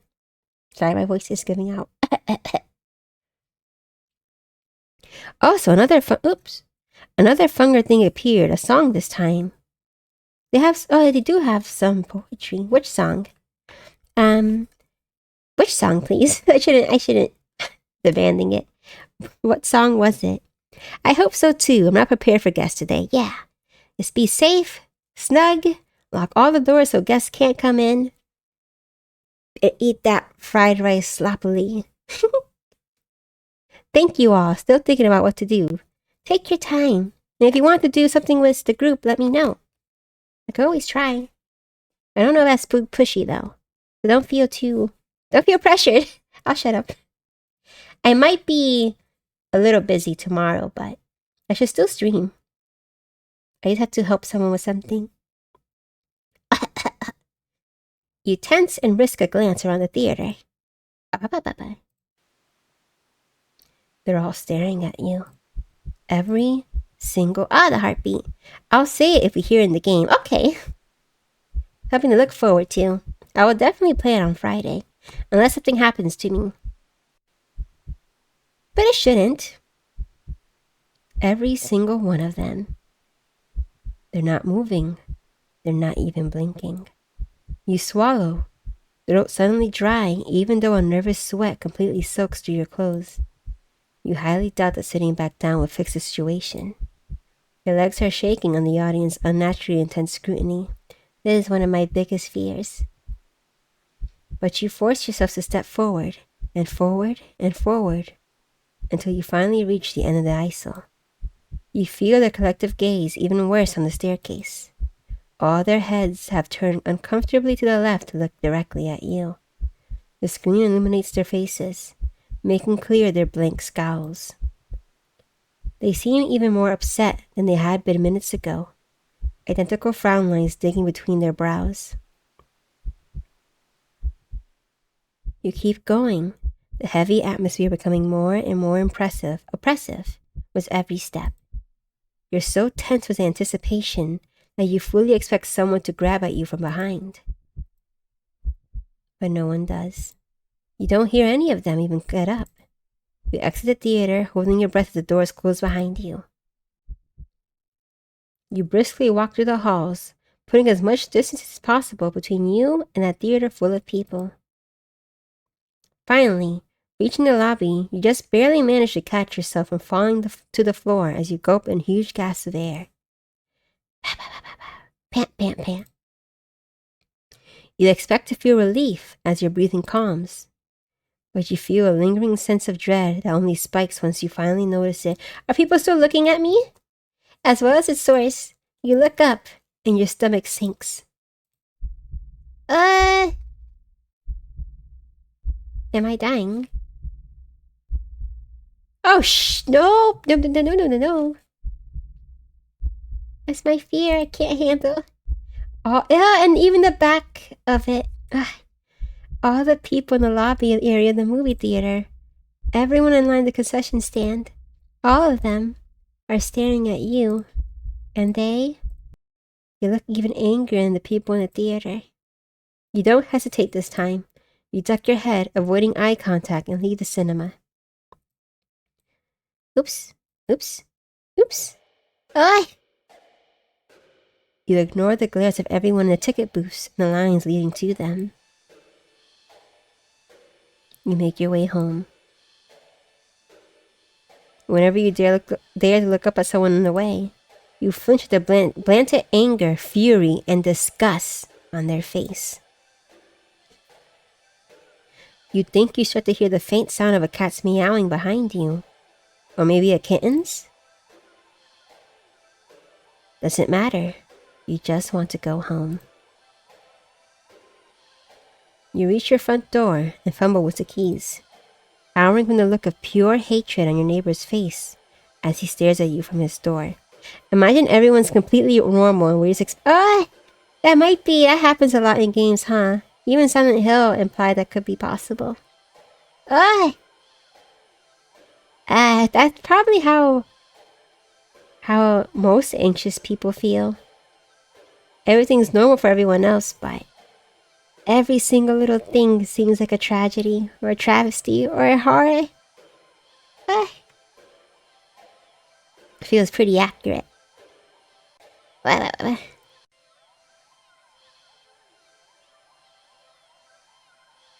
I'm safe in my house at least. Finally, you get inside your apartment, lock all the locks on the door, and slide down with your back against it so you're sitting on the floor. You allow yourself a moment to breathe. Now home, your heartbeat calms, and your fear slowly bleeds from you, leaving you feeling strangely empty. You pass the kitchen, head to your room and slip under the covers of your bed trying to fall asleep. Maybe it's all just a bad dream. As you fall into a fitful sleep, sure to be full of nightmares of glaring eyes, you try to ignore the ever-increasing sounds of cats meowing and yowling in the distance outside your apartment. Ending 17, Black Sheep. That wasn't too bad. I still get to be alive. I didn't give birth this time, but probably for the best. Oh no, you're right. Cat is inside our brain. Its spores have infected every timeline. It seems excited about in the very first ending. Right? Something happened, you think anyways. You can't really remember what. It begins. It's following me to everything. It's determined. Self-care buddies. Poor screening, yeah. Still so many. Anxiety ending, basically. I feel it's very accurate to my life.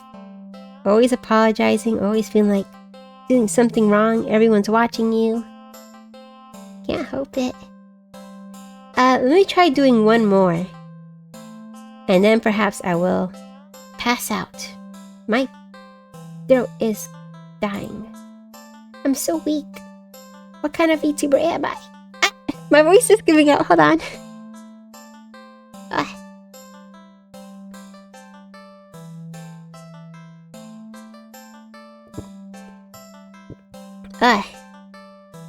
I'm really not used to talking, or much of anything. I feel like for a long time I was emotionally, intellectually, and socially stunted. Just kind of in my own little bubble. And recently it popped, and I'm not used to all the bright lights and breathing and everything you have to do to be human. But I'm working on it. Okay, we did these two. This two. We played with the cat. Oh, wait. Can we... Huh. Let me see. Can we do this yet? I'm not ready. Alright. On second thought? You seem to be progressing well. I hope so. I know I should, what's the word? I still apologize too much. And I know I rely on chat a little too much. I think, or I don't want to make you guys uncomfortable with my request. Like, oh, should I do this now? Or, oh, what about this? But it's like talking to people and having a back and forth about things I'm unsure of. Let's see. Alright, let me see though. Let's get to something new. Leaf cat. Oh wait, no, I already did that. But thank you, Hollis. I have to try harder. Can we play a game? Just be yourself, Abzu. You're great just the way you are. Thank you. I'll try. I have to remember that. I know it's more important that the people are here for me, not just the game. I have to stop panicking so much. Sorry. Yes, sorry, I hit myself now. Darn it. Focus, Abzu.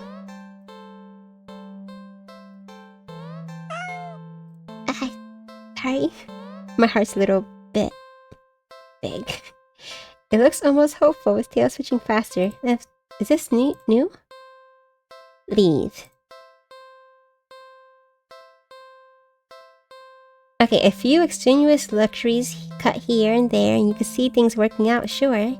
The slight problem that's been making you waver this whole time. One you simply can't ignore. The problem being that you just can't trust this cat. The cat knows it. It sounds ridiculous even in your head. Cats don't require trust to care for. They're incapable of betrayal or deception specifically because, like other animals, they only seek out the most basic essentials of living, procreation, and comfort. Malice isn't something that could ever logically be applied to them. And yet, you feel it. That behind that gut-wrenchingly adorable face is something dangerous. And that something brought you here. Yes, I knew it! I knew! He's looking at me specifically. It called you here. You're a curious person, but even you can't shake the deep, instinctual desire to get away from it, get away from it, get away from it, get away from it. Get away from it. The cat's face looks blank. It's an expression you've seen on many cats before, but something about it feels sharper, like it's aware of your thoughts and your intention to leave.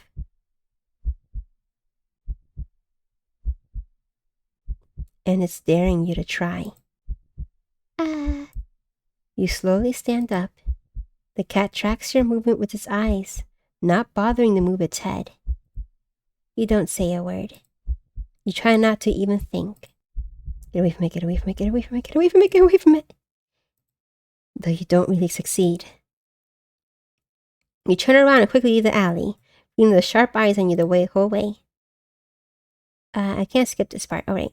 When you get a good distance away, you finally take in deep gulps of air. You feel better now. There's still plenty of time left to enjoy your day off. I don't know about that. As long as you forget everything that just happened. Or what to do. Oh! It's mad at me. It changed all the answers. 3. We didn't go to the carnival. Okay. You spend the day at the carnival. Ferris wheel, roller coaster, Pharaoh boat. Rides you've been on before. Hoops, coin toss, balloon darts. Games you played before. Funnel cake, popcorn, cotton candy. Food you've eaten before. All things you enjoyed before. You're surrounded by groups of people all having fun together. Laughing, playing, eating, taking pictures, making memories. And then there's you. The sun hasn't started to set yet, still high in the sky. But it will soon. You start to wonder if maybe you should just go home for the day. When you stop in your tracks. Mirror! You see something new. An attraction you've never seen before. A maze of funhouse mirrors. It sounds kind of lame, honestly. I think it's cute. There isn't even a line to get in. Well, actually, I have a phobia of mirrors, so I wouldn't be able to go in. But I like the idea. I like seeing it in movies. What movie was it? Us? Oh, you too? You're also afraid? Or you think it's also cute? Either way is a good answer. You have spectrophobia? I have to do things in the dark. Yeah, okay. I'm glad I'm not alone. I'm sorry you have the fear, but it's kind of nice to know someone else also experiences it. If I enter a bathroom, I have to cover the mirror or turn off all the lights, which ends up with me scaring people who have to go to the bathroom, thinking I'm not in there. I just can't handle it. I'm not sure when it started, but oh yes, I do. Hold on.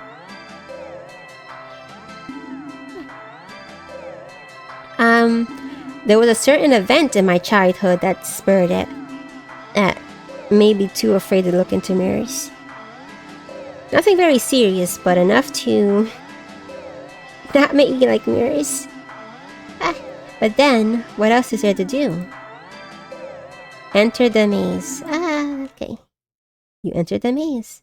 I try to be brave and just not look at it. I would turn off the lights, but I'm scared of dark bathrooms specifically. Okay. I'm so sorry. You don't have the same level of protection as I do. But that's what I try to do too if I can't turn it off. Like if someone's brushing their teeth with me. I just leave it on and try my best not to look at it. Even though you could sort of feel it beckoning you, right? Like a finger tapping against the glass. Or something. Something's in there. I can't look at it. Ugh! I don't like thinking about it. But, and then if I do stare at it, I stare for too long and I kind of feel myself spiral into something I shouldn't be. I want to get away from. Like a dark tunnel that's That starts slanting and trying to get me to fall into the abyss. I don't like it. Ay, he entered the maze. Oh, oh. What the?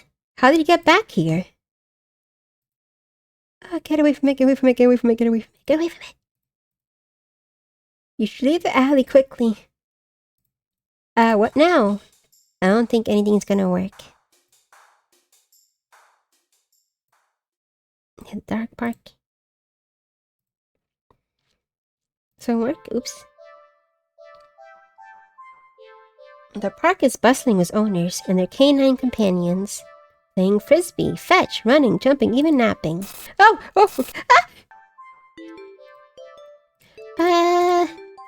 Alright, we leave. Okay. Dogs are so adorable. You want to pet every single one you come across. But you know, not all owners are cool with strangers just walking up and handling their pets. Read this. Everything's fine. You don't have to wait very long. Oh, it's already evil. Puppy. You pick up the puppy, man. Oh, the cat. I'm apparently a bit late. It's okay, Emu. Don't worry. We're just suffering under the gaze of a cat. The gaze of a cat. What have we done so far? We became a black sheep. We gave birth to a cat. We became a fur ball. Well, we got chased by a dog made of goo. And we got hit by a truck. We got isekai'd. That's all so far. And I'm sorry, actually, I have to start making a proper schedule again, but I've been working on a little template and it's taking a little too long.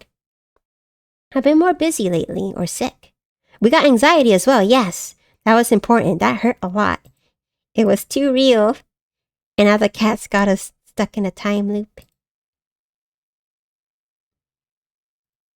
Cat face looks different. Get away. Leave the alley quickly. But if we can't, we're gonna go back.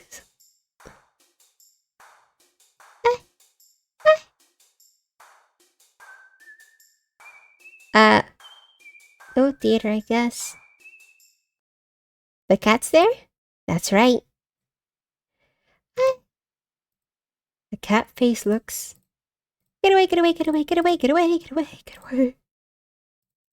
There's no other place you can go. Oh, the new theater, I guess. And then... Oh, oops. That was new, wasn't it? But no, it's the cat again. Oh, I don't like its smile. I don't have a fear of teeth. But I do dream about it a lot. About chewing it, specifically. I don't know what it means. I like dream interpretation, but I don't know what teeth means exactly. It's... Get away. Oh, that's kind of cute. Kind of. Danny, what did you do to me? Go home. I think I'll go home. Wait, haven't you done this before? You feel sick. Looking around, you suddenly realize that unlike earlier, there isn't a single person in sight. Aw, what a cute kitty. You can take him if you like. I've had enough of him. He's betrayed me for the last time. You're alone. You're completely alone. Oh, now it's turning dark. You can have him, I know. So why do you feel like you're being watched right now? You feel your heartbeat start to race. You need to go home. Now. You walk back home, the feeling of eyes on your back getting worse with each step. I wonder how they did the background. By the time you're fumbling with the keys at your door, you're soaked with cold sweat. And I live in an apartment, but I have windows. Your skin prickles and itches. The heavy gaze you feel might as well be eyeballs physically pressing into your flesh. Sticky and unnatural. You finally get inside it. The cat. Oh. The weight of relief in the sigh that escapes through your lips actually causes you to physically shudder. The horrible feeling from earlier immediately dissipates, as if it were never there. In the wake of its departure, you're left shaking and cold in your sweat-soaked clothes, but you're too relieved to care. Exhausted, you mentally pass on the very concept of eating and head straight for your bedroom. You open the door. Oh! Hello. Why are you doing this? Not again. No. No! You back up in fear, eyes trained on the cat and its horrifying grin. You need to escape. You need to get out. Hello there. But if even home isn't safe anymore, where will you go? You risk a glance around you and... Are there more cats? Oh. You see that the walls all around you have become fleshy and lined with sharp teeth. The ground is now a tongue writhing under your feet. How do I... In horror, you realize the alley's entrance is getting smaller and smaller, closing like a mouth. You try to run for the exit. Nowhere to hide, nowhere to hide, nowhere to hide, nowhere to hide, nowhere to hide. But trying to run the tongue slows your speed significantly as you stumble and trip. No. You watch helplessly as the last silver of light from the entrance tightens beyond a size you can never hope to squeeze through. As darkness falls over you, you feel the damp humidity of the mouth all around you. The walls of teeth, fangs, take their time closing in. Closer and closer. And now I'm tasty. Ending 23, feedback loop. Is that the... How many endings? 23 is so far away! Oh my gosh. But I should end it there. My throat is not strong enough. But I want to check something. Because when I started the game, it started a log file. I want to see what it says. Oh, it didn't say anything that I understand. That's okay. Yeah, I'll ignore that then. I thought maybe it was like Doki Doki, where there was secret poems or something. Wait, are you gonna end the stream? I think I should. I'll probably pick it up again, but it is getting harder for me to talk. Or would you like me to keep going for a little bit longer? I can always try. Let me have some water. Oh, my throat. Oh wait, will something bad happen if I stop playing the game? Oh, there's 40 endings. I didn't notice on top. Right here. How stupid. Ah, gotcha. Damn. We're just gonna guide a raid. I can raid if you want. But let me have some more water. I always forget to do it. It's been 2 hours now. Your call. I should stop. I think it's gonna...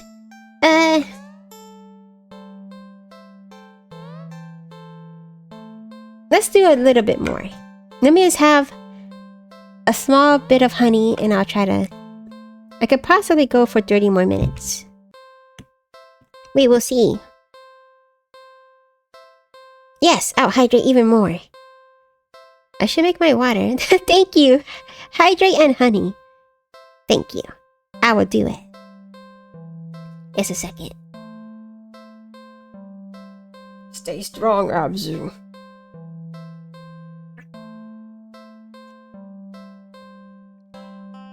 Oh, and thank you for the offering. What did you throw in? I like flowers, I like trinkets. No cats today, though.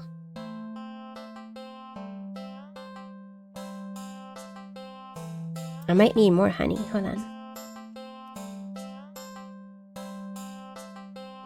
And maybe a little bit of vocal warm-ups. I did some before the stream, but I'm just so weak.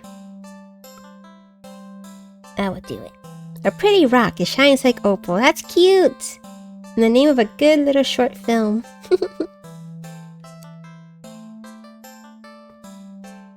I'll keep it close to my heart. Like a safe little necklace.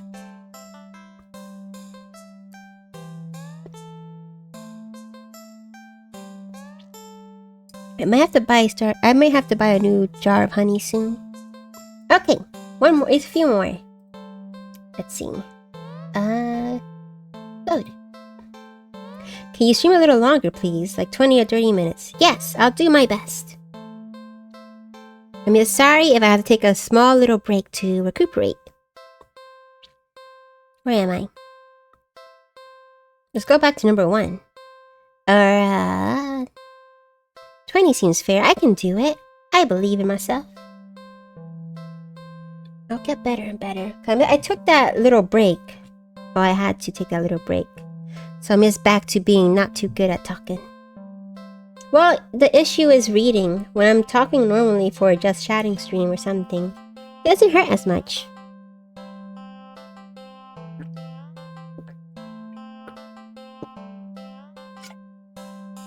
Oh, I'm sorry if you could hear all that. It's gross. It's the same one.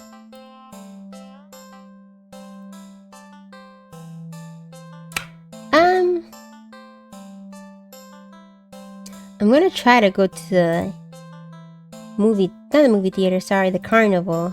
Can I find the right one? I guess it'll be this one. As long as I ignore the cat. Leave, cat. Ignore. There we go, it's normal.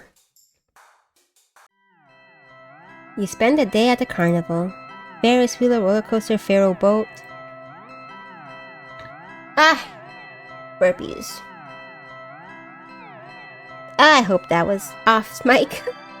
I'm getting gassy from all the honey, I think.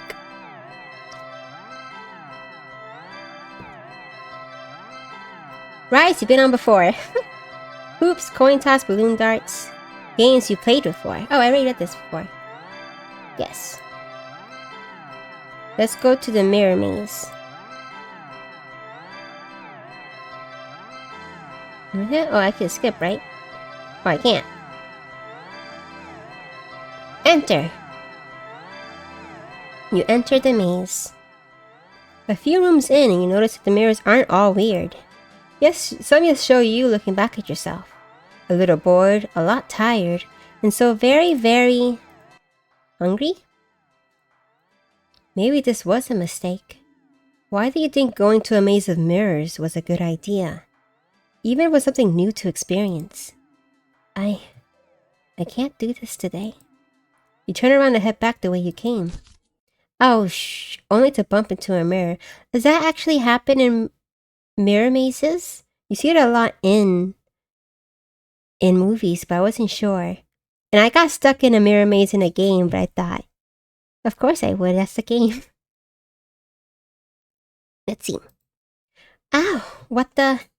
Where's the exit? You've done it? I'm so sorry. What's your biggest fear too?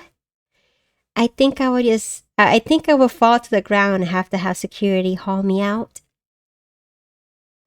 You try again only to find another mirror blocking your way. By the time you're all turned around, you realize that the way you came in is completely gone. Okay, don't panic. I just have to keep going forward, right? You step through the only opening you can find and nearly trip over something on the ground. You bend down and pick it up. What's this doing here? In your hand rests a worn-looking flashlight. Curious, you flick it on. Click, click. Huh. The light doesn't look... Crap, the lights! The power go out, the attraction operator forget you were in here. How long have you been in here exactly? You pull out your phone to check the time, or maybe call the police. Your phone is dead. You grip the flashlight in your hand.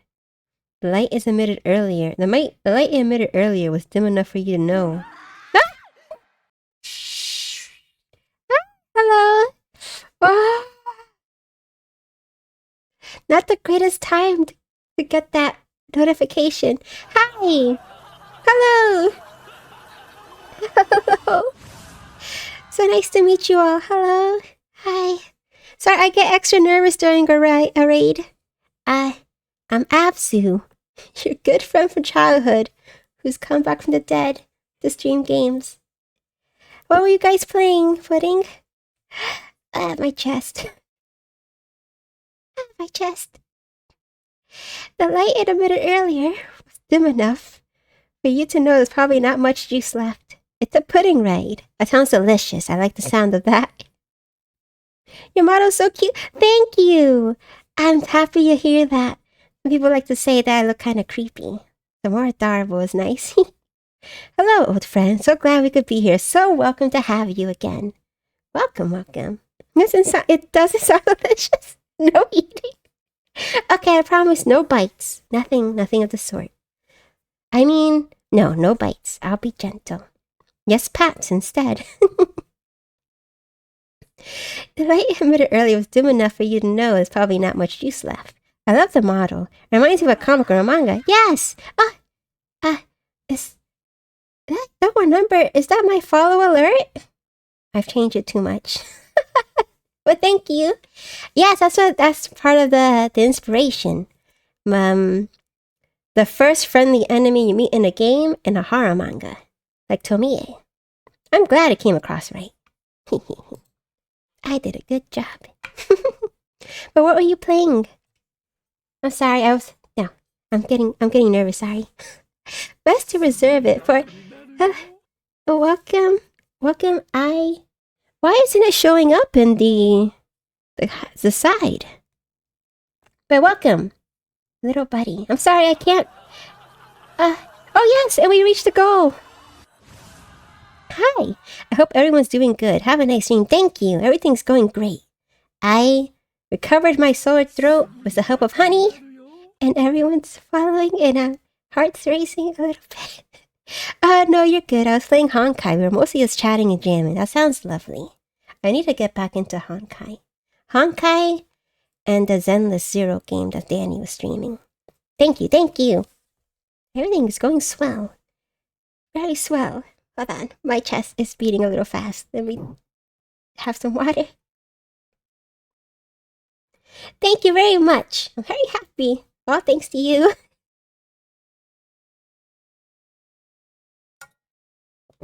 Things are looking up for Abzu. Especially after I gave birth to a cat today. A cat. We got anxiety. Got stuck in a time loop. What else does this cat do to me? Goo Bear ate me. A goo dog, excuse me. And now we're stuck in a mirror maze. And I do have an actual phobia of mirrors. But I'm sure I'll be fine. Goal reached. Now it's time for the next one. Exactly. The goal goes further, but it only makes it more exciting. I'll do my best. There's so much I have to work on now that I'm affiliate. I need to make emotes as soon as possible. It's taking a bit. Yeah, you can do this. Even the game is cheering me on. You take a calming breath. Well, forward we go. Hello, daring adventurer. Who said welcome to the mirror maze? You like to know how to navigate the maze? Let me save. Okay, well, take care, my rats. I gotta go fill the pizza-shaped hole in my stomach. Have a great rest of your stream. Thank you. And enjoy. Go eat well. Consume well. A pudding eating a pizza. It's adorable. Let's see. Yes.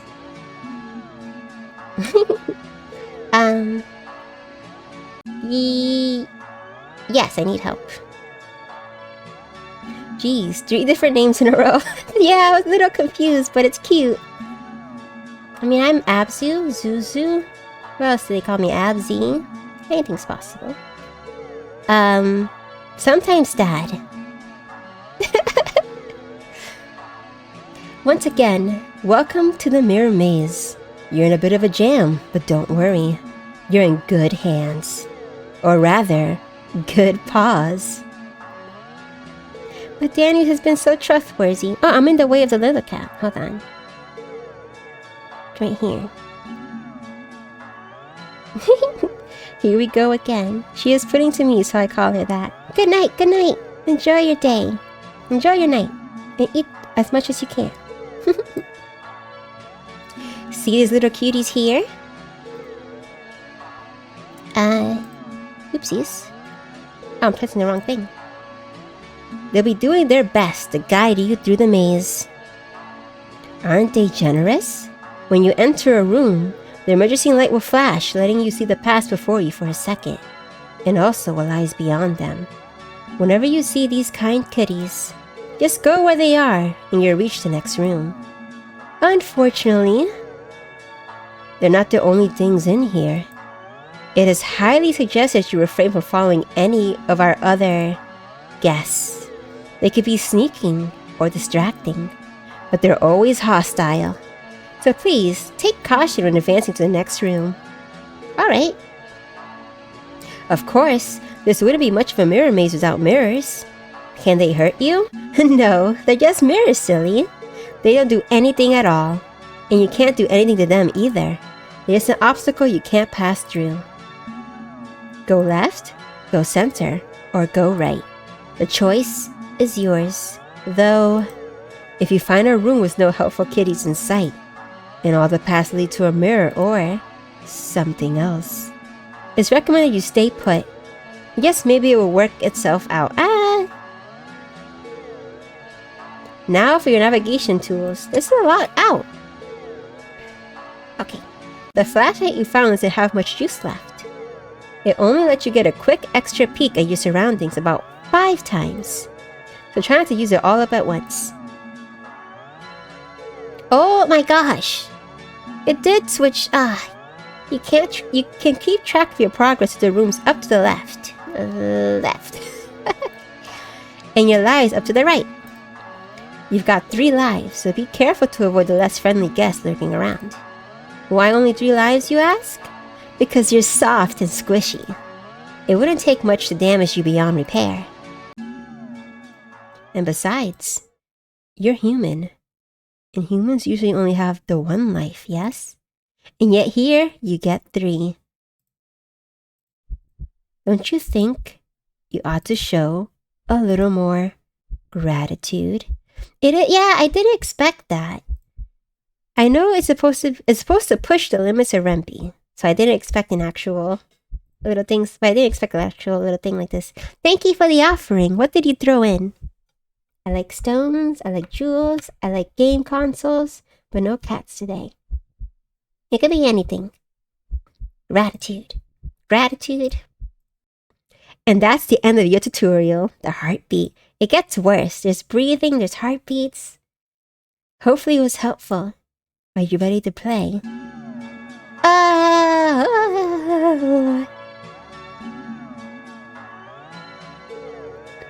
Oopsies. Oopsies. Let's save this as well. Did I save this too? Okay. It doesn't hurt to ask. Your request to forfeit is denied. Let me out of here. Screaming is not allowed in the maze.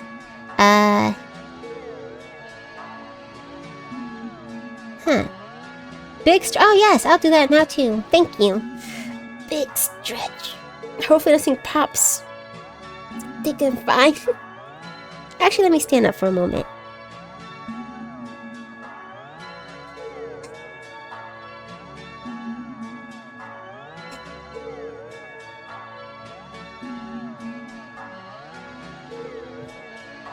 Thank you, that feels better than it should. I was seated for way too long. I think this is enough. I don't want to test it with these 2, so I'm ready to play. Okay, 3, 2, 1, go! Ow! Right. Okay, next room. Right. Left. Stay. I just wait. Oh, okay. Next room. Left. Stay. It's doing okay. I think it's alright. Center. Right. Right. Right. I can do it. It's going okay. What's the flashlight do again? Center. Flashlight? Okay, stay.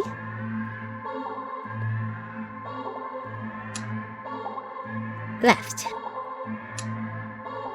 Not too bad. Feels fairly kind so far. Very flashy though. This should be okay. Center. There's a few more.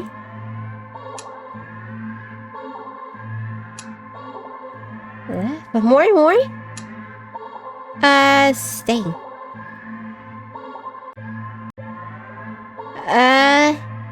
Oh, I did it! You see it, the exit. You run forward, but as you do, the scenery shifts. Yes, slightly at first. But you're running too fast to stop yourself from colliding into the glass. Ouch! That was rather kind of them. That was too... I trusted him too much. Why would he be nice to me? Except, you don't quite go into the glass. It's a little too early, yes. Darn it. You don't exactly collide with it either. You simply pass through it. And on the other side, you see an endless white void and... Oh!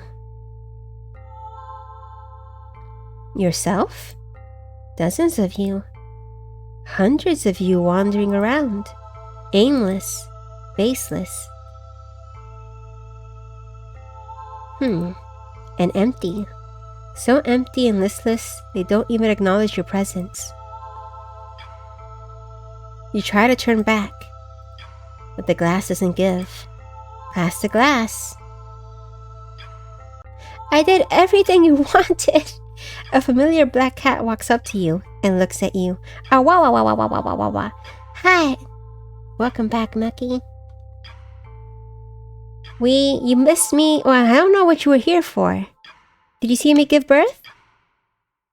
I just love saying that. Makes me feel like Sana. You think it meows at you, but you can't make out the sound. Yes, hello, my bad. Your sister daughter is now a mother, and now you're an uncle, dad, brother.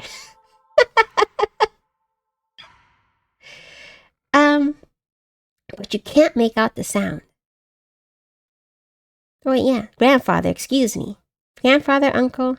Crap, I keep missing you. Playing Doll Hack again. Hope it's progressing well for you. What's this game about? It's okay. I got sick the other week, so I had to take a break for most of the days. But I will be playing it this week, I promise. I haven't been able to play at all. This game is about a black cat. A cat you shouldn't take home with you. Because it made me give birth. It gave me anxiety. It destroyed a park full of dogs and people to make a goo bear dog to eat me. It turned me into a fur ball.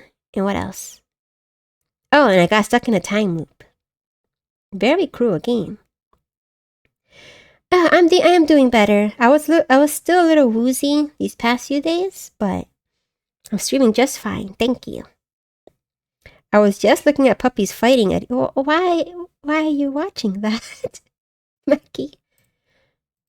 It tilts its head, then walks away. It's a very cruel game. The glass goes dark. Because puppies are cute, but they shouldn't be fighting. Then you watch helplessly as it disappears completely. You're trapped with only yourself as company. Ending 19. You beat the maze. That face makes me so angry. How many is that now? 8. I only hit 8 endings in 2 hours? Alice. I can keep going. Just a little more. Let me see. I will not follow the maze this time. Because I am so... It's... this game be long. Yeah, how long is it? Maybe I can lose on purpose. I made him mad. Is that so? There. All done. Wait, what did you do? You'll see. Let's try. Okay. 3, 2, 1, go! 100? Left? Can I beat left? I can't. Oh wait, it's a timer! Oh, I messed up. Crap. I could do it. Focus, right. Right. Left. Center. Stay. Ah, left, why? Center. Right. Center. Stay. Right. Left. Center. Left. Left. Center. Stay. Right. Stay. Shit. Right. Stay.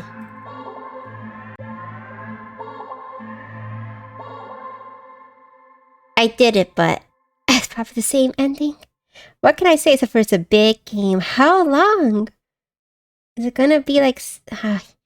I was playing some Dot Hack 2 tonight, and later it was like, oh, who was that person who was playing it too recently? But glad you're feeling better. Yes. I saw you playing earlier, but I was still too busy, so I couldn't put it on. I was a little worried about spoilers. I hope it was going well. I hope you liked it too. The cat game is going okay. It is kicking my ass a little bit. I can manage. I did great this time. God gamer point of view. For once, my skills are impressive. Okay. Alright. It's probably the same ending though. Yes, it is. I did all that for nothing. Let's see. Let's try. This game is too hard? No. Ooh, this game is too hard?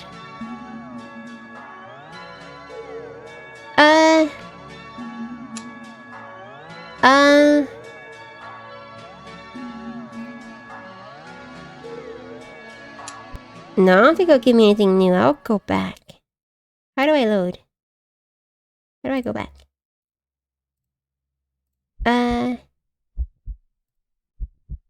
Yes, I'll just load. Let's see. Which one have I done already? We can't kill the puppy. I think this one. Yes. Maybe if I keep moving. Let me try. Move to another spot. You move again, and he keeps moving. You bristle, annoyed and a little humiliated.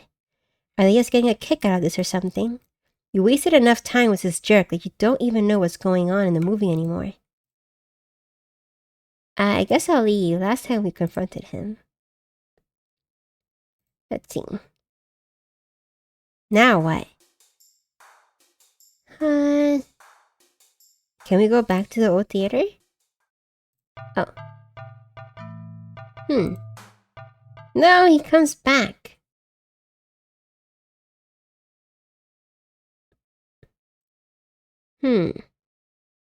I'll load again.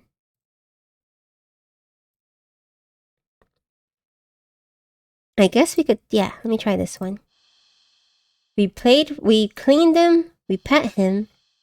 It's time. Oh, wait, no, we pet him, but we didn't Rude guy with nice eyes. Yes, he was handsome and attractive. Nice to meet you. I hope you have a wonderful stream. Take care and good night. It was nice meeting you too. Thank you for the stretch. Have a lovely night. Sleep well. And thank you again. Sorry. I'm excited.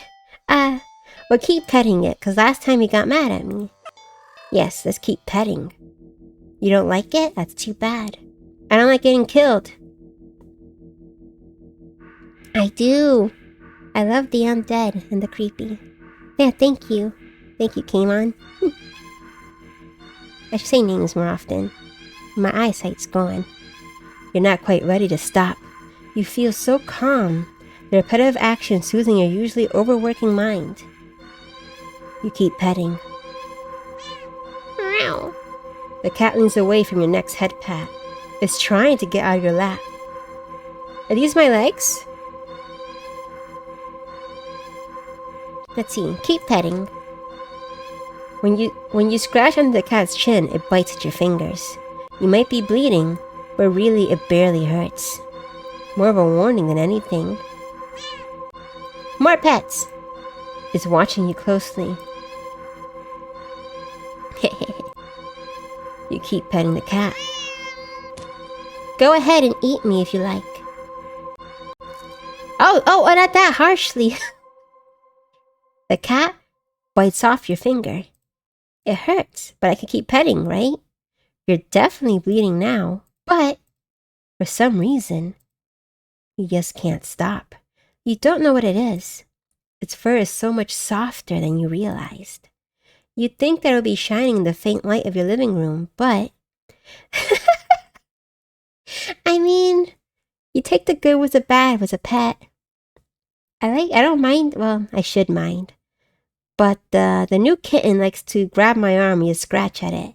Over and over. I just let it. It's happier. It really shouldn't. I'm gonna get some sort of affection.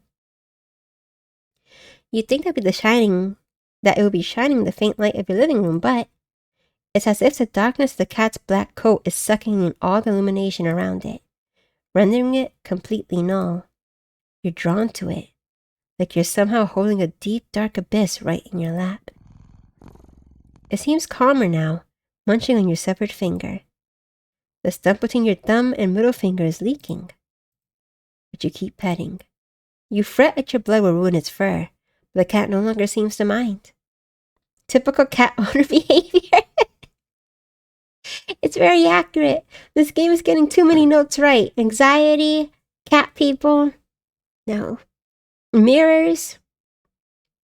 Oh, I should die next time. I'll do that too. The time passes. It's dark now. Soft as the fur is, your palm has started to feel raw and damp under the constant friction from your petting. You think faintly that maybe you have enough. No. You start to lift your hand from the cat, when in a flash, it's mad at me. Now it wants, oh!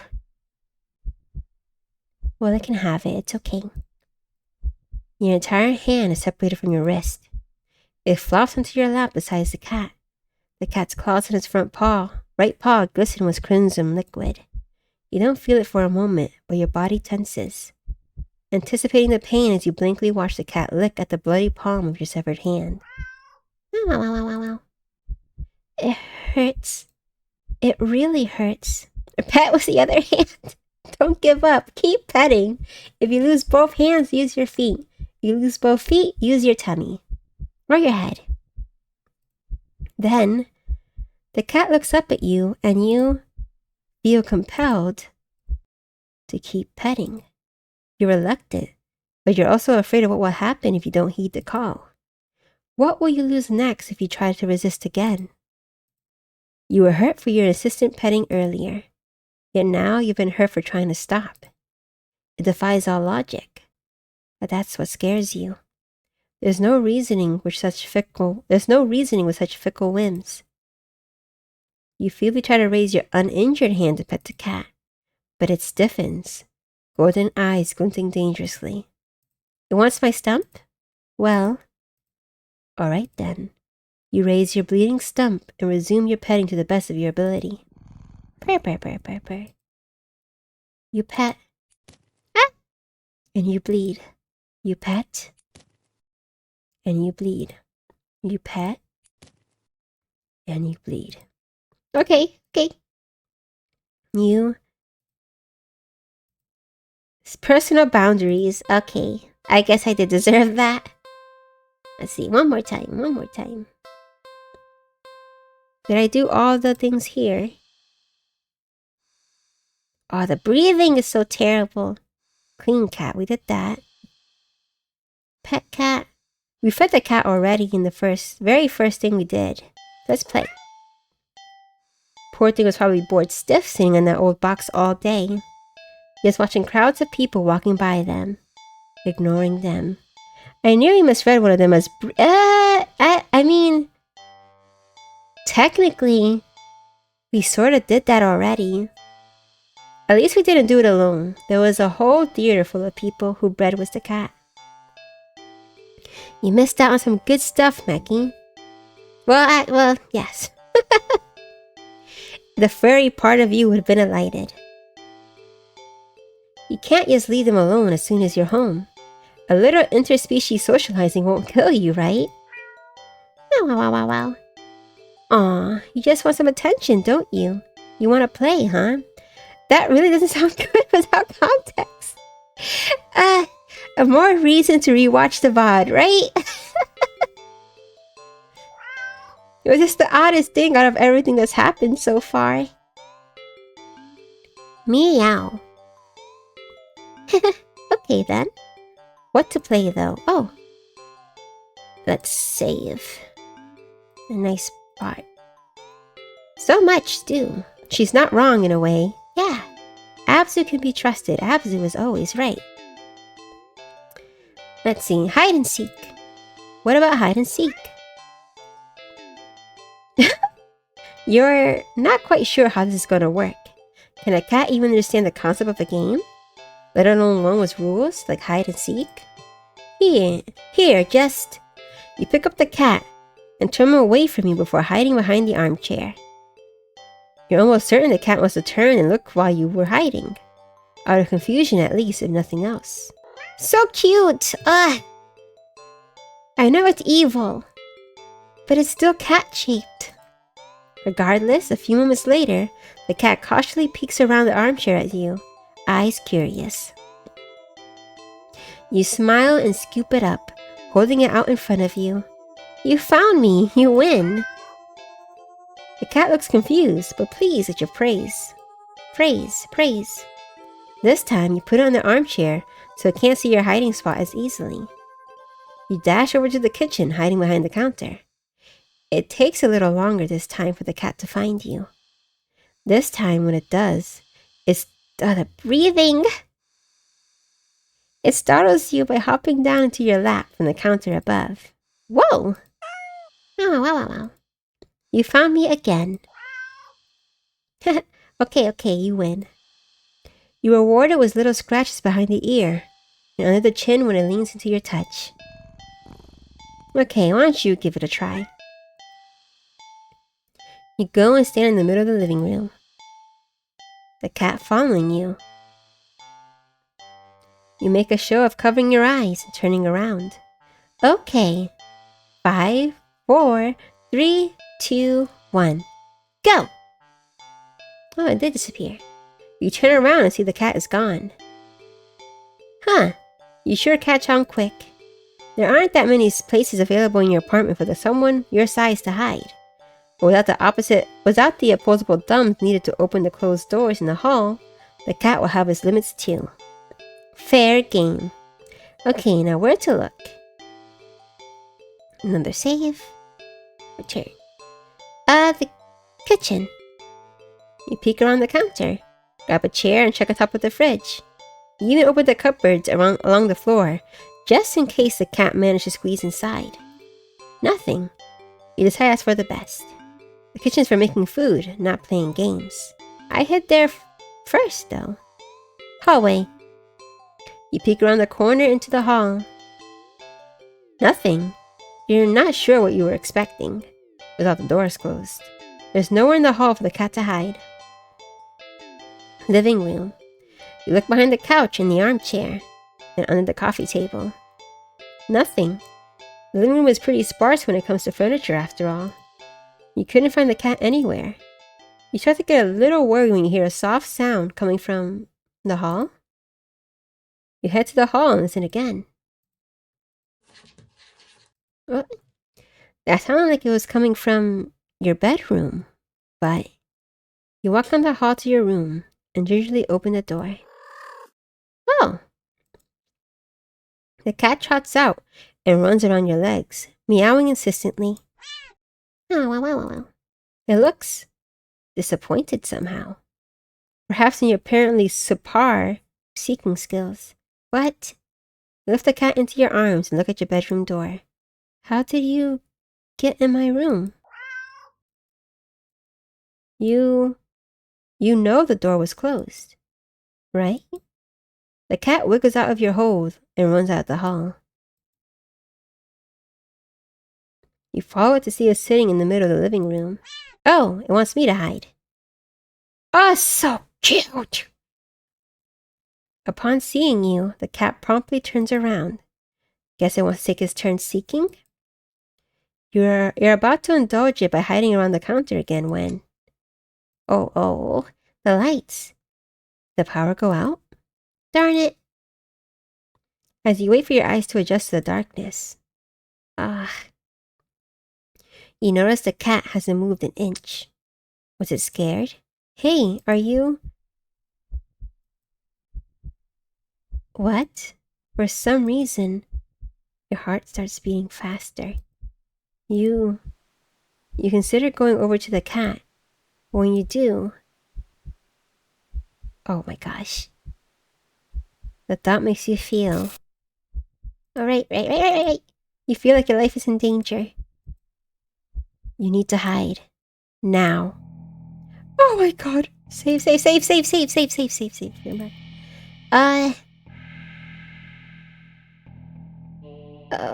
bathroom.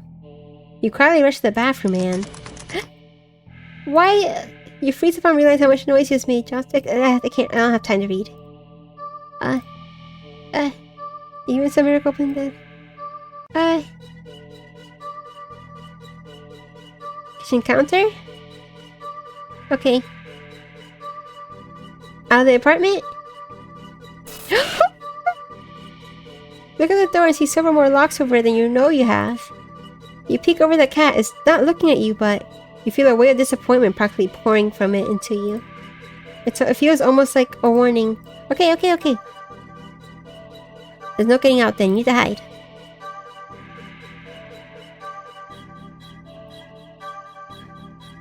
You quietly rush in the bedroom, carefully closing the door behind you. The only place to hide in your bedroom is your closet. Okay. You lock the door as quietly as you can before lunging into the closet and sliding the door shut. As soon as you secure yourself inside the closet, there's a sudden shift throughout the entire apartment. As if something can sense that you're as ready as you'll ever be. As if it can sense that you're ready to be hunted. A horrible chill runs down your spine as you realize that's what this game has become. This isn't a simple game of hide and seek anymore. It is being hunted by a predator as a prey. It never really mattered where you chose to hide, did it? Of course not. As if in answer to your question, you hear a loud slam on the bedroom door. You just managed to hold back from making a startled noise at the sound. Your heart rate kicks up again, making it feel hard to breathe quietly, hard to breathe in general. Tears fill your eyes as you cover your panting mouth with your shaking hands. It knows.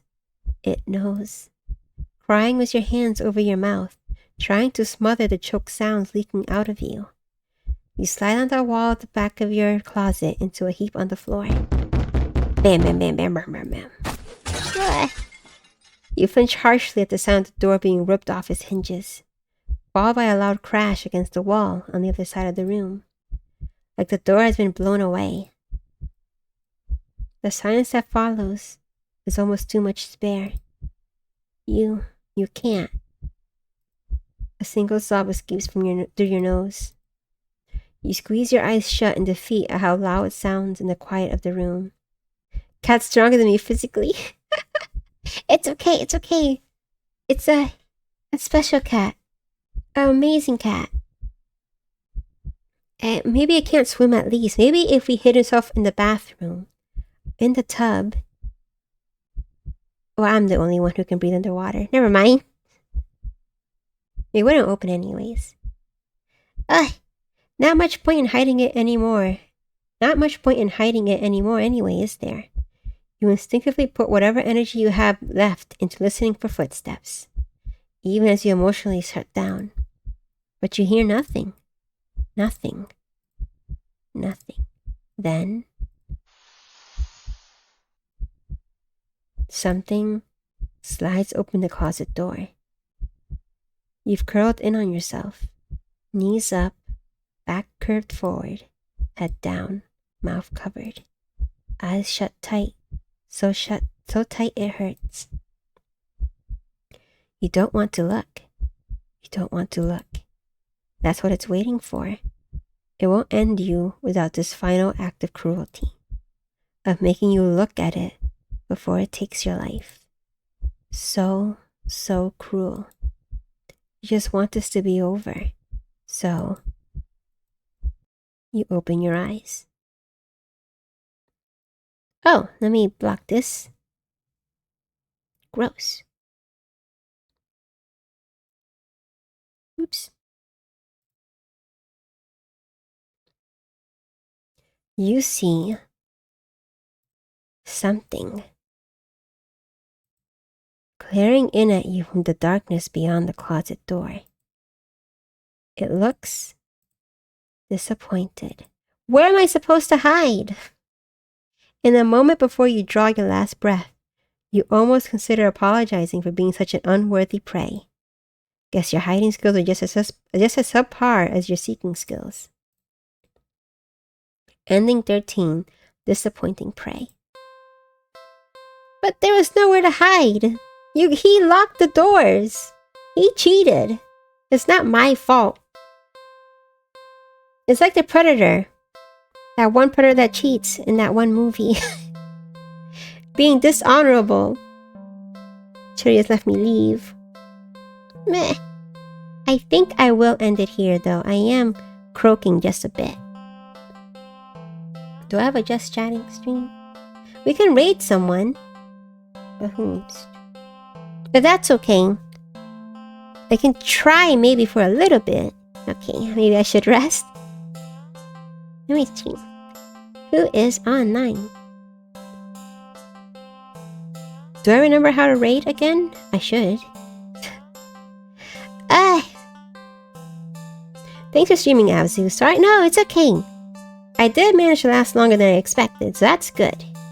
I am happy. And raiding was nice. The raid was beautiful. I appreciate it a lot. Yes. Raid name. Yes, sorry.